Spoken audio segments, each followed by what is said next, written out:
നാരായണാഖിലഗുരോ ഭഗവൻ നമസ്തേ. ഗുരുവായൂരപ്പാ ശരണം. സർവേശ്വര സ്വസ്തി ശിവാദി ശ്രീ ഗുരുഭ്യോ നമ. ഓം പരമതത്വായ നാരായണായ ഗുരുഭ്യോ നമ. എല്ലാവർക്കും നമസ്കാരം. നാളെ ഗുരുപൂർണിമയാണ്. ഗുരുപൂർണിമയായിട്ട് നാളെ തൃശ്ശൂർ ചിന്യാമിഷനിൽ ഒരു പ്രഭാഷണമുണ്ട് ശ്രീരാമസ്വാമിയുടെ ഗുരുക്കന്മാരെക്കുറിച്ച്. അതിന് മുന്നോടിയായിട്ട് നാളത്തെ ഗുരുപൂർണിമയ്ക്ക് വേണ്ടിയിട്ട് പലരും കാലങ്ങളായിട്ട് ചോദിച്ചുകൊണ്ടിരിക്കുന്ന ഒരു ചോദ്യത്തിന് ചുരുക്കത്തിലൊരു എന്താ പറയുക, ഏതാനും വാക്കുകൾ പറയണമെന്ന് കരുതി. ആ ചോദ്യം ഇതാണ്: ആരായിരിക്കണം ഒരു ഗുരു? ഒരു ഗുരുവിന് വേണ്ട ഗുണങ്ങൾ എന്തൊക്കെയായിരിക്കണം? എങ്ങനെയാണ് ഒരു ഗുരുവിനെ തിരഞ്ഞെടുക്കുക? ഇതൊക്കെ ആ ചോദ്യത്തിൻ്റെ ഭാഗങ്ങളാണ്.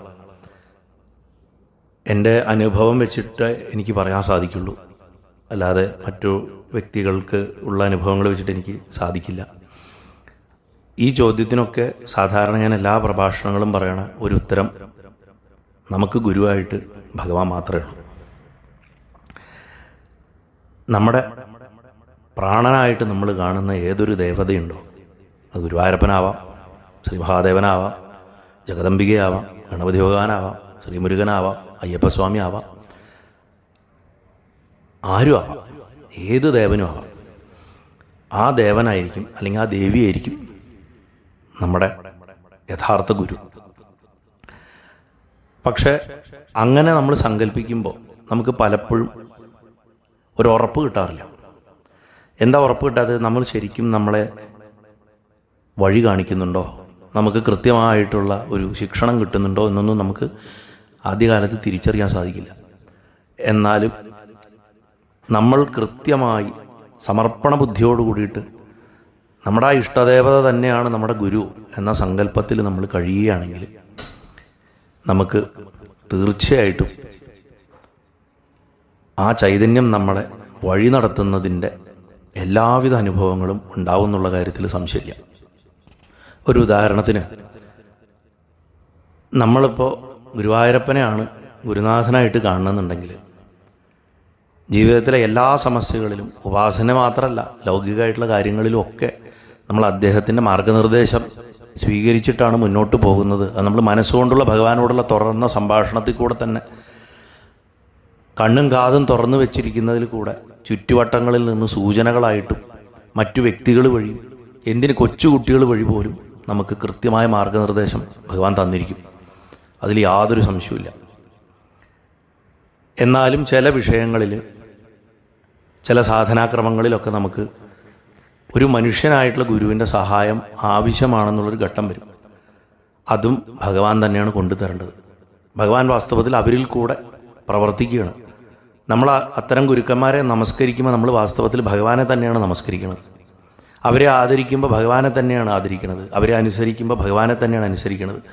അവരെ ശുശ്രൂഷിക്കുമ്പോൾ നമ്മൾ ഭഗവാനെയാണ് ശുശ്രൂഷിക്കുന്നത്. അല്ലാതെ ആ പഞ്ചഭൂത നിർമ്മിതമായിട്ടുള്ള ആ ശരീരത്തിനെയല്ല, അവരുടെ വ്യക്തിപരമായിട്ടുള്ള ഈഗോനെയല്ല. അവരിൽ ഏതൊരു ചൈതന്യമാണോ കുടികൊണ്ട് നമുക്ക് മാർഗനിർദ്ദേശം തരുന്നത്, ആ ചൈതന്യത്തെയാണ് നമ്മൾ ആരാധിക്കുന്നത്. അതുകൊണ്ട് ഭഗവാൻ പ്രത്യക്ഷത്തിൽ നമ്മുടെ മുന്നിൽ വന്ന് നിൽക്കുന്നതാണ് ഗുരു. അതുകൊണ്ടാണ് ഗുരുവിന് ഭഗവാനെക്കാട്ടിലും ഉയർന്നൊരു സ്ഥാനം. എങ്ങനെയാണോ ബ്രഹ്മജ്ഞാനിക്ക് ബ്രഹ്മത്തെക്കാട്ടിലും വലിയ സ്ഥാനം കൊടുത്തിരിക്കുന്നത്, അതേപോലെ ബ്രഹ്മാനന്ദത്തിന് ഭഗവാൻ അനുഭവിക്കുന്ന ആനന്ദത്തിനെക്കാട്ടിലും ഒരു ബ്രഹ്മജ്ഞാനി അനുഭവിക്കുന്ന ആനന്ദത്തിന് സ്ഥാനം കൊടുത്തിരിക്കണം. അതേപോലെ സനാതനധർമ്മത്തിൽ ഗുരുവിന് പരമമായിട്ടുള്ള സ്ഥാനം കൊടുത്തിരിക്കണം. അനവധി കൃതികളും ശാസ്ത്ര ചർച്ചകളും ഒക്കെയുണ്ട്. ആരായിരിക്കണം ഒരു ഗുരു? ആ ഗുരുവിൻ്റെ ഗുണങ്ങൾ എന്തായിരിക്കണം? അത് പദ്ധതികളനുസരിച്ചിട്ടും വ്യത്യാസമുണ്ട്. ഇപ്പോൾ വൈഷ്ണവത്തിലുള്ള പോലെ ആയിരിക്കില്ല ശൈവത്തിലുള്ള പോലെ ആയിരിക്കില്ല ശ്രീവിദ്യയിൽ, അതിലുള്ള പോലെ ആയിരിക്കില്ല കൗമാരത്തിൽ സുബ്രഹ്മണ്യ സ്വാമിയുടെ രീതിയിൽ, ആ രീതിയിലായിരിക്കില്ല സൗരത്തിൽ സൂര്യൻ്റെ ആരാധനയിൽ, അതുപോലെ ആയിരിക്കണം എന്നില്ല ഗാണപത്യത്തിൽ. എന്നാലും കോമൺ ആയിട്ടുള്ള കുറേ കാര്യങ്ങൾ ഉണ്ടാവുകയും ചെയ്യും. നമുക്ക് ആ കോമൺ ആയിട്ടുള്ളതിൽ നമ്മൾ സാധാരണക്കാരായിട്ടുള്ള ആൾക്കാർക്ക് ഏറ്റവും ആവശ്യമുള്ള ഏതാനും കാര്യം മാത്രമൊന്ന് നോക്കാം. ഇത് വളരെ ദീർഘമായിട്ടുള്ളൊരു പ്രഭാഷണമൊന്നുമല്ല, വളരെ ചുരുക്കിയിട്ടാണ്. ആദ്യം നമ്മൾ മനസ്സിലാക്കേണ്ടത് എന്താ വെച്ചാൽ, ആധ്യാത്മികമായിട്ടുള്ള നമ്മുടെ അന്വേഷണത്തിലും യാത്രയിലും ഒരു ഗുരുവിൻ്റെ പങ്ക് ഒഴിച്ചുകൂടാൻ പറ്റാത്തതാണ്. ആ ഗുരുനാഥൻ ആദ്യകാലത്ത് നമ്മൾ സങ്കല്പിച്ചിട്ട് ഭഗവാൻ തന്നെയാണ് ഗുരു എന്ന് സങ്കല്പിച്ചിട്ട് തന്നെ വേണം നമ്മൾ യാത്ര തുടങ്ങാൻ. അല്ലാണ്ട് എനിക്ക് ലോട്ടറി കിട്ടിയതിന് ശേഷം ഞാൻ അന്നദാനം ചെയ്യാം അല്ലെങ്കിൽ ദാനധർമ്മം ചെയ്യാം എന്ന് പറഞ്ഞിട്ടിരിക്കുന്നത് പോലെ എന്നെങ്കിലും ഒരു ദിവസം ഒരു ഗുരു വരും, അന്ന് ഞാൻ ഉപാസന തുടങ്ങുള്ളൂ എന്ന് പറഞ്ഞിട്ട് ഇരുന്നിട്ട് കാര്യമില്ല. നാമം ജപിച്ചിട്ടോ ഉപദേശം ആവശ്യമില്ലാത്ത ഭഗവാന്റെ മന്ത്രങ്ങളോ ജപിച്ചിട്ടോ, മഹാദേവനാണെങ്കിൽ പഞ്ചാക്ഷരം നമശിവായ, ഗുരുവായൂരപ്പനാണെങ്കിൽ ഓം നമോ നാരായണായ, അതേപോലെ അമ്മയാണെങ്കിൽ അമ്മയെ ശരണമെന്നോ അങ്ങനെയുള്ള ചോറ്റാനിക്കര അമ്മയെ ശരണം, മൂകാംബികയെ ശരണം എന്നൊക്കെ പറഞ്ഞിട്ട് നമുക്ക് വളരെ ലഘുവായിട്ട് അമ്മയുടെ എല്ലാ മന്ത്രങ്ങൾക്കും ഉപദേശം വേണം. അതുകൊണ്ടാണ് ഞാനത് ഈവൻ ഗായത്രി പോലും നമുക്ക് ഉപദേശം വേണമല്ലോ. ഗായത്രി അമ്മ തന്നെയാണ്, അത് മഹാമന്ത്രമാണ്. അപ്പോൾ അതുപോലെ ശ്രീവിദ്യക്കൊന്നും പറയേണ്ട കാര്യമില്ല. അപ്പോൾ നമ്മൾ ഉപദേശം ആവശ്യമില്ലാത്ത ഏറ്റവും ലഘുവായിട്ടുള്ള ഒരു മന്ത്രം ജപിച്ചുകൊണ്ട് ആദ്യം ചെയ്യേണ്ടത് നമ്മുടെ ജീവിതത്തിൽ കുറച്ച് ചിട്ടയൊക്കെ ഉണ്ടാക്കി ഒരു ക്രമപ്പെടുത്തി മനസ്സിനെ ഏകമാത്രമാക്കി ആത്മാവിനെ ശക്തിപ്പെടുത്തി ഭഗവാന്റെ അടുത്ത് നിരന്തരമായിട്ട് അല്ലെങ്കിൽ നമ്മുടെ ഇഷ്ടദേവതയുടെ അടുത്ത് നിരന്തരമായിട്ട് മാർഗനിർദ്ദേശം തരണം, ഗുരുവിനെ തരണം. അതായത് അവിടുന്ന് തന്നെ ഗുരുവായിട്ട് എനിക്ക് വരണം എന്ന് പ്രാർത്ഥിക്കുമ്പോൾ ഒരു ദിവസം നമ്മൾ പോലും അറിയാതെ ഭഗവാൻ അല്ലെങ്കിൽ അമ്മ ഏതെങ്കിലും ഒരു രൂപത്തിൽ നമുക്ക് ഗുരുവായിട്ട് വരും. എന്നിട്ടാണ് നമ്മൾ ഏതൊരു മന്ത്രമാണോ ജീവിതത്തിൽ ജപിക്കേണ്ടത് അത് ചിട്ടയായിട്ടുള്ള ഒരു ദീക്ഷയിൽ കൂടെ നമുക്ക് തരുന്നത്. കാണുന്നവരെല്ലാവരും ഗുരുക്കന്മാരാവണമെന്നില്ല. സൂക്ഷിച്ച് പരീക്ഷിച്ച് അറിയണം. ഗുരു ശിഷ്യനെ പരീക്ഷിച്ച് നോക്കൽ മാത്രമല്ല സനാതനധർമ്മത്തിൽ പ്രിസ്ക്രൈബ് ചെയ്തിട്ടുള്ളത്. ശിഷ്യൻ ഗുരുവിനെയും പരീക്ഷിച്ച് നോക്കണം, എന്നിട്ടേ തിരഞ്ഞെടുക്കാൻ പാടുള്ളൂ. അത് ഭഗവാൻ വന്ന് നിന്നാൽ പോലും പരീക്ഷിച്ചിട്ട് ഉറപ്പുവരുത്തണം.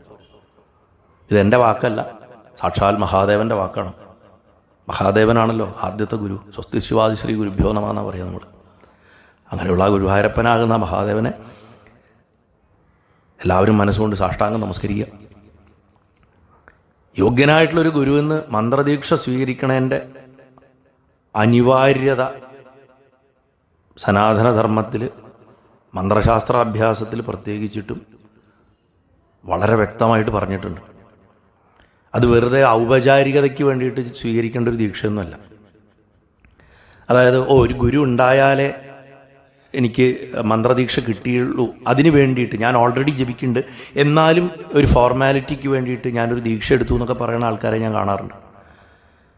ആദ്യം തന്നെ പറയട്ടെ, ഇതൊരു ഫോർമാലിറ്റി അല്ല. ആ ജപിക്കണ മന്ത്രത്തിൻ്റെ യഥാർത്ഥ ശക്തി തുറക്കാനുള്ള ഒരു താക്കോലാണ് ഗുരുനാഥനിൽ നിന്നുള്ള മന്ത്രദീക്ഷ എന്ന് പറയുന്നത്. ഞാൻ സാധാരണ പ്രഭാഷണങ്ങളിൽ ഒരു എക്സാമ്പിൾ പറയാറുണ്ട്. നിങ്ങളൊരു ടി വി ഒരു ഓതറൈസ്ഡ് ഡീലറുടെ അവിടെ നിന്ന് മേടിക്കുന്നതും ഒരു ചൈന മാർക്കറ്റിൽ നിന്ന് മേടിക്കുന്നതും ചിന്തിക്കുക.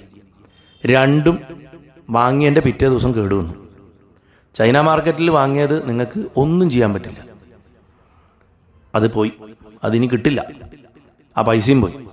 നേരെ മറിച്ച് ഓതറൈസ്ഡ് ഡീലറുടെ കടയിൽ നിന്ന് മേടിച്ചത് നിങ്ങൾ അവിടെ കൊണ്ടേ കൊടുത്താൽ അതിന് ഗ്യാരണ്ടി കാര്യങ്ങളുണ്ടാവും.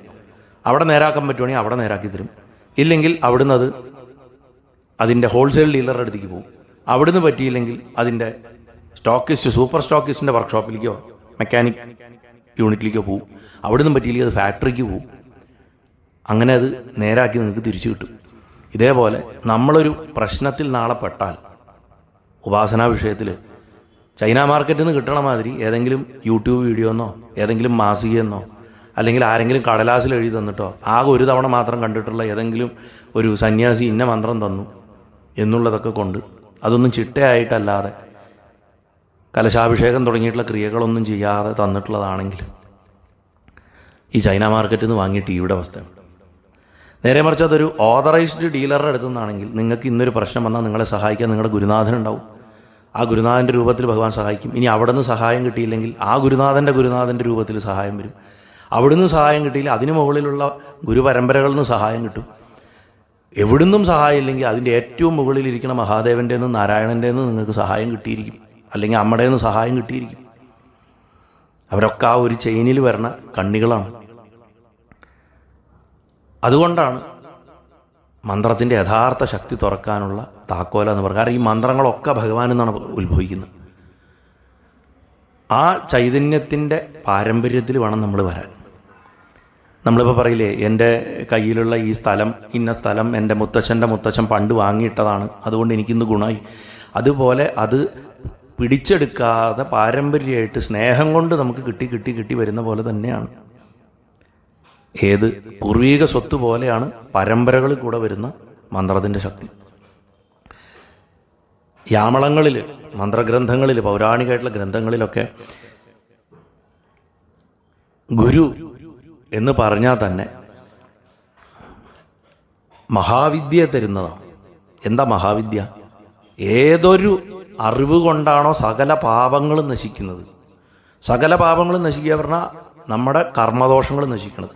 കർമ്മദോഷം നശിക്കുക പറഞ്ഞാൽ തെറ്റായ കർമ്മങ്ങൾ ചെയ്തതിൻ്റെ ദോഷങ്ങളും അതിൽ നിന്നുണ്ടായിട്ടുള്ള പുതിയ ദുഷിച്ച വാസനകളും മാത്രമല്ല, തെറ്റായ കർമ്മങ്ങൾ ഇനി ചെയ്യാതിരിക്കാൻ വേണ്ടിയിട്ട് നമ്മുടെ മനസ്സിൻ്റെ അകത്ത് ഇങ്ങനെ മുളവട്ടാൻ അനുകൂല സാഹചര്യങ്ങളിൽ പൊട്ടിപ്പുറത്ത് വരാൻ തയ്യാറായി നിൽക്കുന്ന അനവധി വാസനകളുണ്ട്. ഇപ്പോൾ ഞാൻ കഴിഞ്ഞ ഭാഗവതത്തിൻ്റെ പ്രഭാഷണത്തിൽ എങ്ങനെയാണ് മനുഷ്യൻ്റെ മനസ്സിൽ വാസനകൾ ഉണ്ടാകുന്നതെന്നൊക്കെ പറഞ്ഞിട്ട് വിസ്തരിച്ച് പറഞ്ഞിട്ടുണ്ട്. താല്പര്യമുള്ളവർക്ക് അത് കേൾക്കാം. അതിൽ അങ്ങനെ ആ വിസ്തരിച്ച് പറഞ്ഞിട്ടുള്ള അനവധി പ്രഭാഷണങ്ങൾ ഞാൻ മുമ്പ് പറയുണ്ടായിട്ടുണ്ട്. നമ്മുടെ പൂർവ്വത്തിലുള്ള ഓരോ അനുഭവങ്ങൾ നമ്മുടെ ഉള്ളിൽ ഓർമ്മകളായി കിടക്കുന്നു. ആ ഓർമ്മകൾ വാസനകളായിട്ട് ശരീരം വിടുമ്പോൾ ആത്മാവിൻ്റെ കൂടെ വരുന്നു. മറ്റൊരു ജന്മം എടുക്കുമ്പോൾ ആ വാസനകൾ വീണ്ടും അനുകൂലമായിട്ടുള്ള സാഹചര്യങ്ങളിൽ മുളപൊട്ടും. അങ്ങനെ മുളപൊട്ടി വരുമ്പോൾ എന്താ സംഭവിക്കുക എന്ന് വെച്ചാൽ, പുതിയ എത്ര അടക്കി വെച്ചാലും ഒരവസരം ഒത്തു വന്നു കഴിഞ്ഞാൽ ഒരു ദുഷിച്ച വാസന അല്ലെങ്കിൽ ഒരു നല്ല വാസന എന്തോ ആയിക്കോട്ടെ, രണ്ടും കുഴപ്പമാണ്. അത് നമ്മളെ അപകടത്തിലേക്ക് കൊണ്ടു ചെല്ലും, വീണ്ടും ജനിക്കേണ്ടി വരും. അപ്പോൾ ഈ വാസനകളെ തന്നെ നശിപ്പിക്കുന്ന വറുത്ത വിത്തുകൾ പോലെ ആക്കണം എന്നാണ്. വറുത്ത വിത്തിന് പിന്നെ മുളവട്ടാൻ പറ്റില്ല, അതിന് ഉപാസന വേണം. ആ ഉപാസന എങ്ങനെ ചെയ്യണമെന്ന് പറഞ്ഞു തരുന്നതാണ് മഹാവിദ്യ എന്ന് പറയുന്നത്, ഏറ്റവും വലിയ അറിവ്. ആ മഹാവിദ്യ, ആ മോക്ഷമാർഗം, ജീവൻ മുക്താവസ്ഥയിലേക്ക് എത്താനുള്ള ആ വഴി പറഞ്ഞു തരുന്ന ഏതൊരു വ്യക്തിയുണ്ടോ ആ വ്യക്തിയാണ് ഗുരു. അത് ഈ ഗോമതീയ തന്ത്രത്തിൽ ഒരു വരിയുണ്ട്, ഒരു ശ്ലോകമുണ്ട്. ഗുരോർ മുഖാൻ മഹാവിദ്യാം ഗൃഹണീയാത് പാപനാശിനി തസ്മാത് യത്നാത് ഗുരും കൃത്വ മന്ത്രസാധനം ആചരേത് എന്നാ പറഞ്ഞു. ഗുരുവിൻ്റെ മുഖത്തു നിന്നാണ് ആ മഹാവിദ്യ കിട്ടണത്. അത് പാപം നശിപ്പിക്കുന്നതാണ്. അത് അവിടുന്ന് നേടണം. അത് എത്ര യത്നിച്ചിട്ടാണെങ്കിൽ ആ ഗുരുവിനെ നേടിയിട്ട് ആ ഗുരു പറഞ്ഞു തന്നിട്ടുള്ള മന്ത്രസാധന, മന്ത്രം വെച്ചാൽ മനസ്സുകൊണ്ട് മറികടക്കാൻ സാധിക്കുന്നു. മനനാൽ തറായത്, മനസ്സുകൊണ്ട് മറുകര കടക്കുക, സംസാരസാഗരത്തിന് മറികടക്കുക, അതിൻ്റെ ആചരണത്തിന് ചെയ്യണം എന്നാ പറയണത്.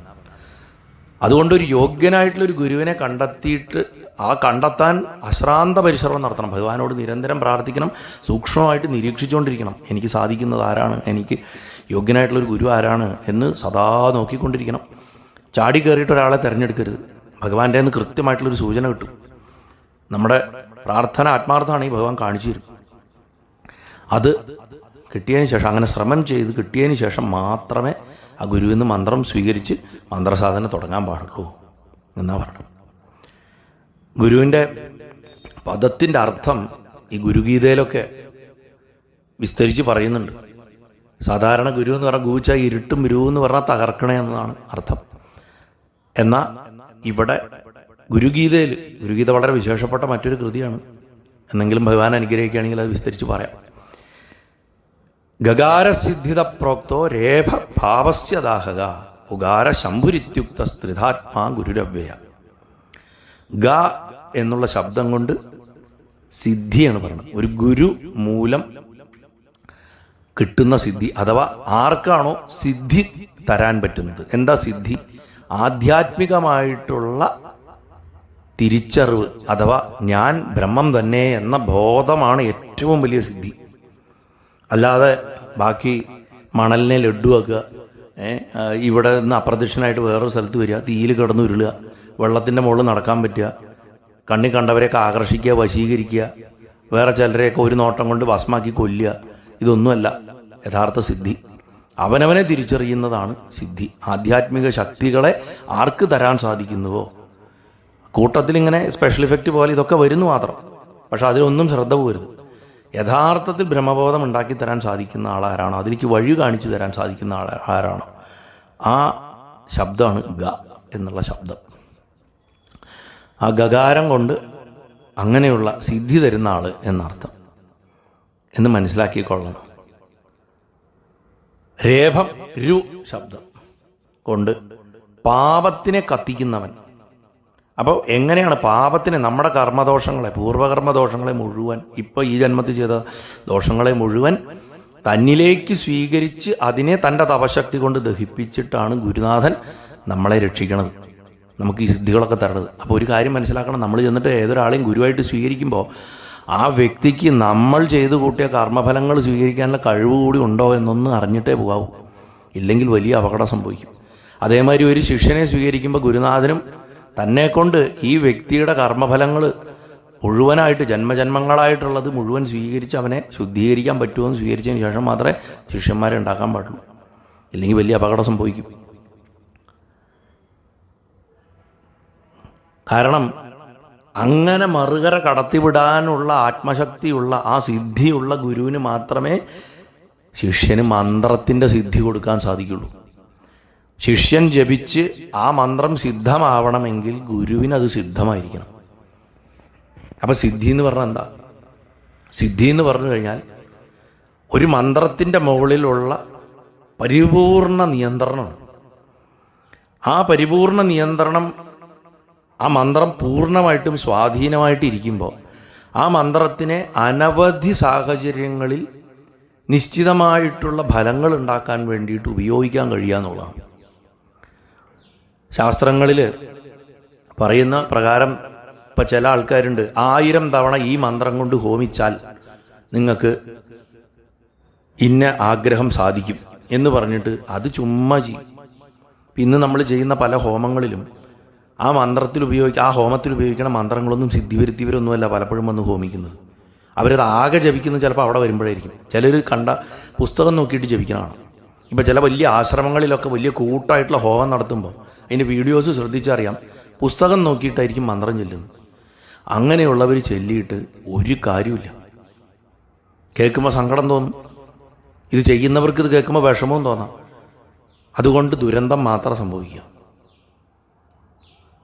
അത് പറയുമ്പോൾ തന്നെ ദൂരെ ഇവിടെ ആംബുലൻസിൻ്റെ ശബ്ദം കേൾക്കുന്നുണ്ട്. അപ്പോൾ ഈ മന്ത്രം ഫലവത്താവണമെങ്കിൽ ആ മന്ത്രം സിദ്ധി വരുത്തിയ ഒരാൾ ജപിച്ചിട്ടോ ഹോമിച്ചിട്ടോ കാര്യം. മന്ത്രം പ്രയോഗിക്കണമെങ്കിൽ മന്ത്രം സിദ്ധമാണ്. ഗുരുവിനെ സംബന്ധിച്ചിടത്തോളം മന്ത്രം സിദ്ധമായിട്ട് മാത്രം കാര്യമില്ല. ഇപ്പം അദ്ദേഹത്തിൻ്റെ ഗുരുനാഥൻ്റെ അല്ലെങ്കിൽ ഭഗവാൻ നേരിട്ട് വന്നിട്ടോ ഒരനുഗ്രഹം കൊടുത്തിട്ട് സിദ്ധിയായിട്ടുള്ളതാവാം. ഇപ്പം ഞാൻ പറയാറുണ്ട്, സ്വപ്നത്തിൽ ഉപദേശിച്ച് കിട്ടുന്നതും സ്വന്തം പെറ്റ അമ്മ ഉപദേശിക്കുന്ന മന്ത്രങ്ങളും, അത് അമ്മയ്ക്ക് സിദ്ധമായിരിക്കണം ആദ്യം, അത് വേറെ കാര്യം. അങ്ങനെയുള്ള മന്ത്രങ്ങൾക്കും സിദ്ധി വരുത്താൻ വേണ്ടി ജപിക്കേണ്ട ആവശ്യമില്ല, അത് സ്വയം സിദ്ധ മന്ത്രങ്ങളെന്ന് പറയും. പക്ഷേ എന്നാലും അത് മറ്റൊരാൾക്ക് നമ്മൾ ഉപദേശിക്കണമെങ്കിൽ ആ മന്ത്രം സിദ്ധി വരുത്താൻ ശാസ്ത്രങ്ങളിൽ പറഞ്ഞിട്ടുള്ള ചിട്ടകളെ നന്നായി അറിഞ്ഞിരിക്കണം. അങ്ങനെയുള്ള ഒരാളെ ഗുരു ആവാൻ പറ്റുള്ളൂ. മന്ത്രത്തിന് 10 സംസ്കാരങ്ങളുണ്ട്, മന്ത്രസംസ്കാരങ്ങളെന്ന് പറയും. ആ മന്ത്രത്തിനെ ശുദ്ധീകരിക്കണം. ഏത് മന്ത്രത്തിനും ഒരു ശാപം ഉണ്ടാവും, അതിനൊരു പൂട്ടുണ്ടാവും, അങ്ങനെയൊക്കെ ഉണ്ട്. ഈ മന്ത്രത്തിന് ശാപം വരാൻ കാരണം വെച്ചാൽ ഇത് പണ്ട് ജപിച്ചിട്ട്, ഇത് ഭഗവാൻ തന്നെ ജപിച്ചിട്ടുണ്ട്, ആരും ദുർവിനിയോഗം ചെയ്യാതിരിക്കാൻ, മഹാദേവൻ തന്നെ. പക്ഷെ അത് കൂടാതെ ഇപ്പോൾ ചിലവർ ചില മന്ത്രങ്ങളൊക്കെ ഉപാസിച്ചിട്ട് അവർക്ക് വേണ്ട ഫലം കിട്ടിയില്ലെങ്കിൽ അവർ ആ മന്ത്രത്തിനെ പ്രാഗിയിട്ടുണ്ടാവും, ശപിച്ചിട്ടുണ്ടാവും. എനിക്ക് നിന്നെ കൊണ്ട് ഒരു ഗുണം ഉണ്ടായില്ല, എൻ്റെ ആയുസ് മുഴുവൻ ഞാൻ, അങ്ങനെയൊക്കെയുള്ള മനസ്താപങ്ങളുണ്ടാവും. അങ്ങനെ അതിൻ്റെ 10 തരത്തിലുള്ള മന്ത്രത്തിന് വരുന്ന ലോപങ്ങൾ, കുറവുകളെ മാറ്റുന്നതാണ് മന്ത്രസംസ്കാരം. ഇപ്പോൾ ഇന്നത്തെ ഈ പ്രഭാഷണത്തിൽ അതിൽ നമുക്ക് വിസ്തരിക്കാനുള്ളൊരു സമയമില്ല. അതുകൂടാതെ ആ മന്ത്രം ശുദ്ധീകരിച്ചതിന് ശേഷം അത് ഇത്ര ലക്ഷം ജപിക്കുക, അതിൻ്റെ ഇത്ര ഭാഗം ഹോമിക്കുക, അതിൻ്റെ ഇത്ര ഭാഗം തർപ്പണം ചെയ്യുക, അതിൻ്റെ ഇത്ര ഭാഗം മാർജനം ചെയ്യുക, അതിൻ്റെ ഇത്ര ഭാഗം കൊണ്ട് കാലുകഴുകി ചൂട്ടുക, ഭക്ഷണം കൊടുക്കുക, ഇതൊക്കെ ഉണ്ട്. അതിനാണ് പുരസ്ചരണം. അതായത് അടുക്കും ചിട്ടയോടുകൂടിയുള്ള മന്ത്രസാധനയാണ് പുരസ്ചരണം. അത് ചെയ്യുമ്പോൾ നമുക്ക് സിദ്ധലക്ഷണങ്ങൾ കേൾക്കും, ശംഖനാദം കേൾക്കും, മംഗളവാദ്യം വരും, മനസ്സിൻ്റെ അകത്ത് സന്തോഷം പഴിഞ്ഞു കൊടുക്കും, ആനന്ദാവസ്ഥ വരും, ചിലപ്പോൾ ഭഗവാനെ കാണും, ഇതേവരെ മണക്കാത്ത സുഗന്ധങ്ങൾ വരും, പല രൂപത്തിലായിരിക്കും അത് ആൾക്കാർക്ക് അനുഭവത്തിൽ വരിക. അപ്പം ഈ കാര്യങ്ങൾ മുഴുവൻ ആ ഗുരുനാഥൻ സ്വന്തം അനുഭവത്തിൽ കൂടെ അത് ആചരിച്ച് മനസ്സിലാക്കിയിട്ടുണ്ടാവണം. എന്നാലേ ശിഷ്യൻ വന്നിട്ട് ഗുരുനാഥ ഇങ്ങനെ സംഭവിക്കുന്നു എന്ന് പറയുമ്പോൾ എന്നാൽ അത് തന്നെ കേട്ടോ, അല്ലെങ്കിൽ ഇന്ന പ്രശ്നം വന്നു എന്ന് പറഞ്ഞാൽ അതിന് ഇന്ന ചെയ്താൽ മതി എന്ന് പറഞ്ഞു കൊടുക്കാൻ അപ്പോഴേ പറ്റുള്ളൂ. അപ്പോൾ ഗുരുനാഥനായിട്ടുള്ള വ്യക്തിക്ക് പുരസ്ചരണത്തിനെ കുറിച്ച് കൃത്യമായിട്ടുള്ള അറിവുണ്ടാവണം. നിങ്ങൾ പോയിട്ട് ചുമ്മാ ജപിച്ചാൽ മതി, എന്ന് പറഞ്ഞിട്ട് വിടുന്ന ഒരാളാണെങ്കിൽ അത് സൂക്ഷിക്കണം. അങ്ങനെ അല്ല അത് സംഭവിക്കേണ്ടത്. ഞാൻ നേരത്തെ പറഞ്ഞു ഗുരുവിലെ ര എന്നുള്ളത് ഗുരുഗീതയിൽ പാപത്തെ നശിപ്പിക്കുക എന്നാണ് പറഞ്ഞിട്ടുള്ളത്. ഇപ്പം സിദ്ധിയെക്കുറിച്ച് പറഞ്ഞു, ഇനി പാപത്തിനെ നശിപ്പിക്കുക. നമ്മൾ ചിട്ടയായിട്ടുള്ളൊരു ജീവിതം നയിക്കുമ്പോൾ നമ്മുടെ ഇന്ദ്രിയങ്ങളൊക്കെ അടങ്ങും, കർമ്മവാസനകൾ അതോടുകൂടി ഇറങ്ങും. കാരണം ഇന്ദ്രിയങ്ങളാണ് നമ്മളെ ഓരോ സ്ഥലത്തേക്ക് വലിക്കുന്നത്. കണ്ണൊരു സ്ഥലത്തേക്ക് കൊണ്ടുപോകും, ചെവി വേറെ സ്ഥലത്തേക്ക് കൊണ്ടുപോകും, ഓരോരോ ആഗ്രഹങ്ങളായിട്ടാണ്. അങ്ങനെ ദുഷിച്ച കർമ്മങ്ങളിൽ നിന്ന് നമ്മൾ രക്ഷപ്പെടും. ഭഗവാന്റെ നിരന്തര സ്മരണയും ഭഗവാനോടുള്ള സമർപ്പണത്തിലും കൂടെ നമ്മൾ ചെയ്യുന്ന പുണ്യവും പാപവും ഒക്കെ ഭഗവാങ്കലേക്ക് പോയി പിന്നെ പാപമേ ചെയ്യാനുള്ള മനസ്സേ വരാതാവും, ഇന്ദ്രിയങ്ങളൊക്കെ അടങ്ങും. ഭാഗവതി പറയാറില്ലേ, ഭഗവാനെ പ്രീതിപ്പെടുത്താനുള്ള ഏറ്റവും മികച്ച മാർഗങ്ങളിലൊന്ന് അവനവൻ്റെ ഇന്ദ്രിയങ്ങളെ അടക്കുക, ഉള്ളത് കൊണ്ട് തൃപ്തിയായിട്ട് ജീവിക്കുക, അതേപോലെ മറ്റുള്ള സഹജീവികളെ ദ്രോഹിക്കാതിരിക്കുക. ഈ 3 കാര്യം ചെയ്താൽ ദുഷ്യത്തെ ആശു ജനാർദ്ദനൻ സന്തോഷിക്കുന്ന, ഗുരുവായൂരപ്പൻ സന്തോഷിക്കുന്ന പറഞ്ഞു നാരദ മഹർഷി. ഇത് ഗുരുവിൻ്റെ ശിക്ഷണത്തിൽ കൂടെ, ചിട്ടയായിട്ടൊരു ജീവിതത്തിൽ കൂടെ നമുക്ക് സാധിക്കും. ആ രകാരം, രേഭം കൊണ്ടാണ് കത്തിക്കുന്നത്. രകാരം എപ്പോഴും അഗ്നി ശബ്ദമാണ്, അഗ്നിബീജ. രം എന്ന് പറഞ്ഞാൽ അഗ്നിബീജ. അതുകൊണ്ട് കത്തുക ചെയ്യും. അതുകൊണ്ടാണ് പാപം നശിപ്പിക്കുന്നത് പറയുന്നത്. ഇനി ഉകാരം, ഉകാരം കൊണ്ട് സാക്ഷാൽ ഉമാമഹേശ്വരനെയാണ് പറയുന്നത്. ആ ഉ മ എന്നിങ്ങനെ 3 അക്ഷരങ്ങളുള്ളതിൽ പ്രപഞ്ചത്തിലെ വിഷ്ണു, ശിവ, ദേവി ചൈതന്യങ്ങളാണ് ഓങ്കാരത്തിൽ. അതിൽ ഉകാരം കൊണ്ട് മഹാദേവനെയാണ് പറയുന്നത്. ശംഭുവിനെ, ജഗൽഗുരുവായിട്ടുള്ള ഭഗവാനെ, പ്രപഞ്ചത്തിൻ്റെ ഗുരുവായിട്ടുള്ള സ്വസ്തി ശിവാദി ശ്രീ ഗുരുഭ്യോ നമഃ ആണ് നമ്മൾ ഗുരുബ്രഹ്മ ഗുരു വിഷ്ണു ഗുരുദേവോ മഹേശ്വര ഗുരു സാക്ഷാൽ പരബ്രഹ്മം തസ്മൈ ശ്രീ ഗുരവേ നമഃ. അല്ലെങ്കിൽ ദക്ഷിണാമൂർത്തി ഗുരവേ സർവ്വലോകാനാം വിഷജേ ഭവരോഗിണാം നിധേയ സർവ്വവിദ്യാനാം ദക്ഷിണാമൂർത്തേ നമഃ എന്ന് പറഞ്ഞു. വിഷജേ ഭവരോഗിണ എന്ന സംസാര രോഗത്തിൻ്റെ ഡോക്ടറാണെന്നാണ് പറഞ്ഞു. അങ്ങനെയുള്ളവൻ, പാപങ്ങളെ നശിപ്പിക്കണവൻ ആയിട്ടുള്ള ആ ശംഭു എന്നാ പറഞ്ഞു. വാസ്തവത്തിൽ എന്തിനാന്ന് വെച്ച് കഴിഞ്ഞാൽ ഈ ഗായും രായും കൊണ്ട് മനുഷ്യനായിട്ടുള്ള ഗുരുവിനും അത് ആത്യന്തികമായിട്ട് മഹാദേവനായിട്ടുള്ള അല്ലെങ്കിൽ പരബ്രഹ്മമായിട്ടുള്ള അല്ലെങ്കിൽ ഗുരുവായൂരപ്പനായിട്ടുള്ള ഗുരുനാഥൻ തന്നെയാണ് മനുഷ്യരൂപത്തിൽ നമ്മുടെ മുന്നിൽ സ്ത്രീയായിട്ടോ പുരുഷനായിട്ടോ വന്ന് നിൽക്കണമെന്ന് മനസ്സിലാക്കി തരാനാണ് ആ ഉകാരം കൊണ്ട് ശംഭുവാണെന്ന് പറയുന്നത്. എല്ലാ ഗുരുക്കന്മാരിലും നമ്മൾ നമസ്കരിക്കുന്നത് ആ ദേവനെയാണ്. ഏതൊരു പരബ്രഹ്മമാണോ ആ പരമതത്വമായിട്ടുള്ള നാരായണായ ഗുരുഭ്യോ നമഃ നമ്മൾ പറഞ്ഞ പരമതത്വത്തിനെ തന്നെയാണ്. ഇതാണ് മനുഷ്യനായിട്ടുള്ള ഗുരു. എല്ലാ അറിവുകളുടെയും സ്രോതസ്സായിട്ടുള്ള ജഗൽഗുരുവായിട്ടുള്ള പരബ്രഹ്മത്തിനുമായിട്ടുള്ള ബന്ധത്തെ കാണിക്കുന്നത്. വാസ്തവത്തിൽ ഈ പരബ്രഹ്മമായി തന്നെയാണ്, ആ ജഗൽഗുരുവായിട്ടുള്ള ഭഗവാൻ തന്നെയാണ് മനുഷ്യരൂപത്തിലുള്ള ഗുരുവിൽ കൂടെ നമുക്ക് സിദ്ധികളെ തരുന്നതും നമ്മുടെ പാപങ്ങളെ നശിപ്പിക്കണമെന്ന് വേണം മനസ്സിലാക്കാൻ. അപ്പം ഇതാണ് ഗുരുവിൻ്റെ ഗുണങ്ങളുടെ 2 പ്രധാന വിഷയങ്ങൾ. സിദ്ധികൾ തരുന്നവനായിരിക്കണം. അത് ഞാൻ പറഞ്ഞ മാതിരി ഈ ലോ ക്ലാസ് സിദ്ധികളല്ല. ബ്രഹ്മത്തെ അറിയിപ്പിക്കുക, ബ്രഹ്മസിദ്ധി അത് തരിക, ബ്രഹ്മവർച്ചസ് തരിക, വേദത്തിൻ്റെ ഭാഷയെ പറഞ്ഞ. അതേപോലെ നമ്മുടെ സകല കർമ്മദോഷങ്ങളെയും നശിപ്പിക്കുക, പുണ്യത്തെയും പാപത്തെയും ഒക്കെ ഭഗവാങ്കിൽ ലയിപ്പിക്കാനായിട്ട് സഹായിക്കുക, വൈരാഗ്യബുദ്ധിയെ തരിക. അത് തരുന്നവനായിരിക്കണം ഗുരു. ചിട്ടയായിട്ടുള്ള മേൽനോട്ടത്തിൽ കൂടി പ്രാക്ടീസ് ചെയ്യിപ്പിക്കലും ഗൈഡ് ചെയ്തിട്ടും. Excuse me, Narayana. ഇനി കുറച്ചുകൂടെ എന്താ പറയുക, ഗുരുനാഥൻ്റെ ഗുണഗണങ്ങൾ എന്തായിരിക്കണം ഒരു സാധാരണ രീതിയിൽ, ഒരു സാധാരണ മനുഷ്യൻ്റെ കണ്ണിൽ നമ്മൾ കാണുമ്പോൾ എന്തായിരിക്കണം ഗുണഗണങ്ങൾ എന്നാ പറയുന്നത്. അതിൽ സർവസംഗ്രഹം എന്ന് പറയുന്ന ഗ്രന്ഥത്തിൽ പറഞ്ഞത് ഉന്നത വംശാവലികളിൽ, വലിയ വംശങ്ങൾ, ഉയർന്ന കുലങ്ങളിൽ ജനിക്കുക. ഈ ഉയർന്ന കുലം എന്ന് പറഞ്ഞാൽ അതിൻ്റെ അർത്ഥം ജാതിയല്ല. ബ്രഹ്മബോധമുള്ള, ഭഗവത് ഭക്തിയുള്ള, സുചരിത്രരായിട്ടുള്ള, നന്മയുള്ള അനവധി പേര് ജനിച്ചിട്ടുള്ള ഒരു കുലത്തിൽ നന്മയുള്ളവനായി സുചരിതനായിട്ട് ജനിക്കുക എന്നുള്ളതാണ്. ഭഗവാന്റെ ഭക്തനായിട്ടിരിക്കുക, അതാണ് ഏറ്റവും ഉന്നത കുലം എന്ന് പറഞ്ഞാൽ എപ്പോഴും മനസ്സിലാക്കേണ്ടതാണ്. ഉന്നത കുലം ജാതി കൊണ്ടോ ധനം കൊണ്ടോ അല്ല, ഭഗവാന്റെ ഭക്തി നിറഞ്ഞു നിൽക്കുന്ന വംശം, തലമുറകളായിട്ട് ഭഗവാനെ സേവിക്കുന്ന. അത് തന്ത്രി, മേൽശാന്തി, ശാന്തി എന്നൊന്നുമല്ല ഞാൻ പറയുന്നത്. അതൊക്കെ ജോലികളാണ്. ഞാൻ പറയണത് യഥാർത്ഥ ഉപാസകർ, ഭക്തർ ഉണ്ടാവുക, അവരുടെ വംശത്തിൽ ജനിക്കുക. രണ്ടാമത്തെ ഗുണം നമ്മൾ നോക്കേണ്ടത് ആ വ്യക്തിയുടെ മനസ്സും ഇന്ദ്രിയങ്ങളും നിയന്ത്രണത്തിലുള്ളതാണോ എന്നാണ്. ഇപ്പം ഈഗോ പിടിച്ചിട്ടുള്ള ഒരു വ്യക്തിയാണെങ്കിൽ അയാൾ എത്ര അറിവുള്ളവനാണെങ്കിൽ അയാളെ ഗുരുവായിട്ട് സ്വീകരിക്കരുത്. അതേപോലെ തന്നെ വലിയൊരു പ്രശ്നമാണ് ബന്ധങ്ങളിലുള്ള വ്യക്തികൾ ഗുരുവാകുമ്പോൾ.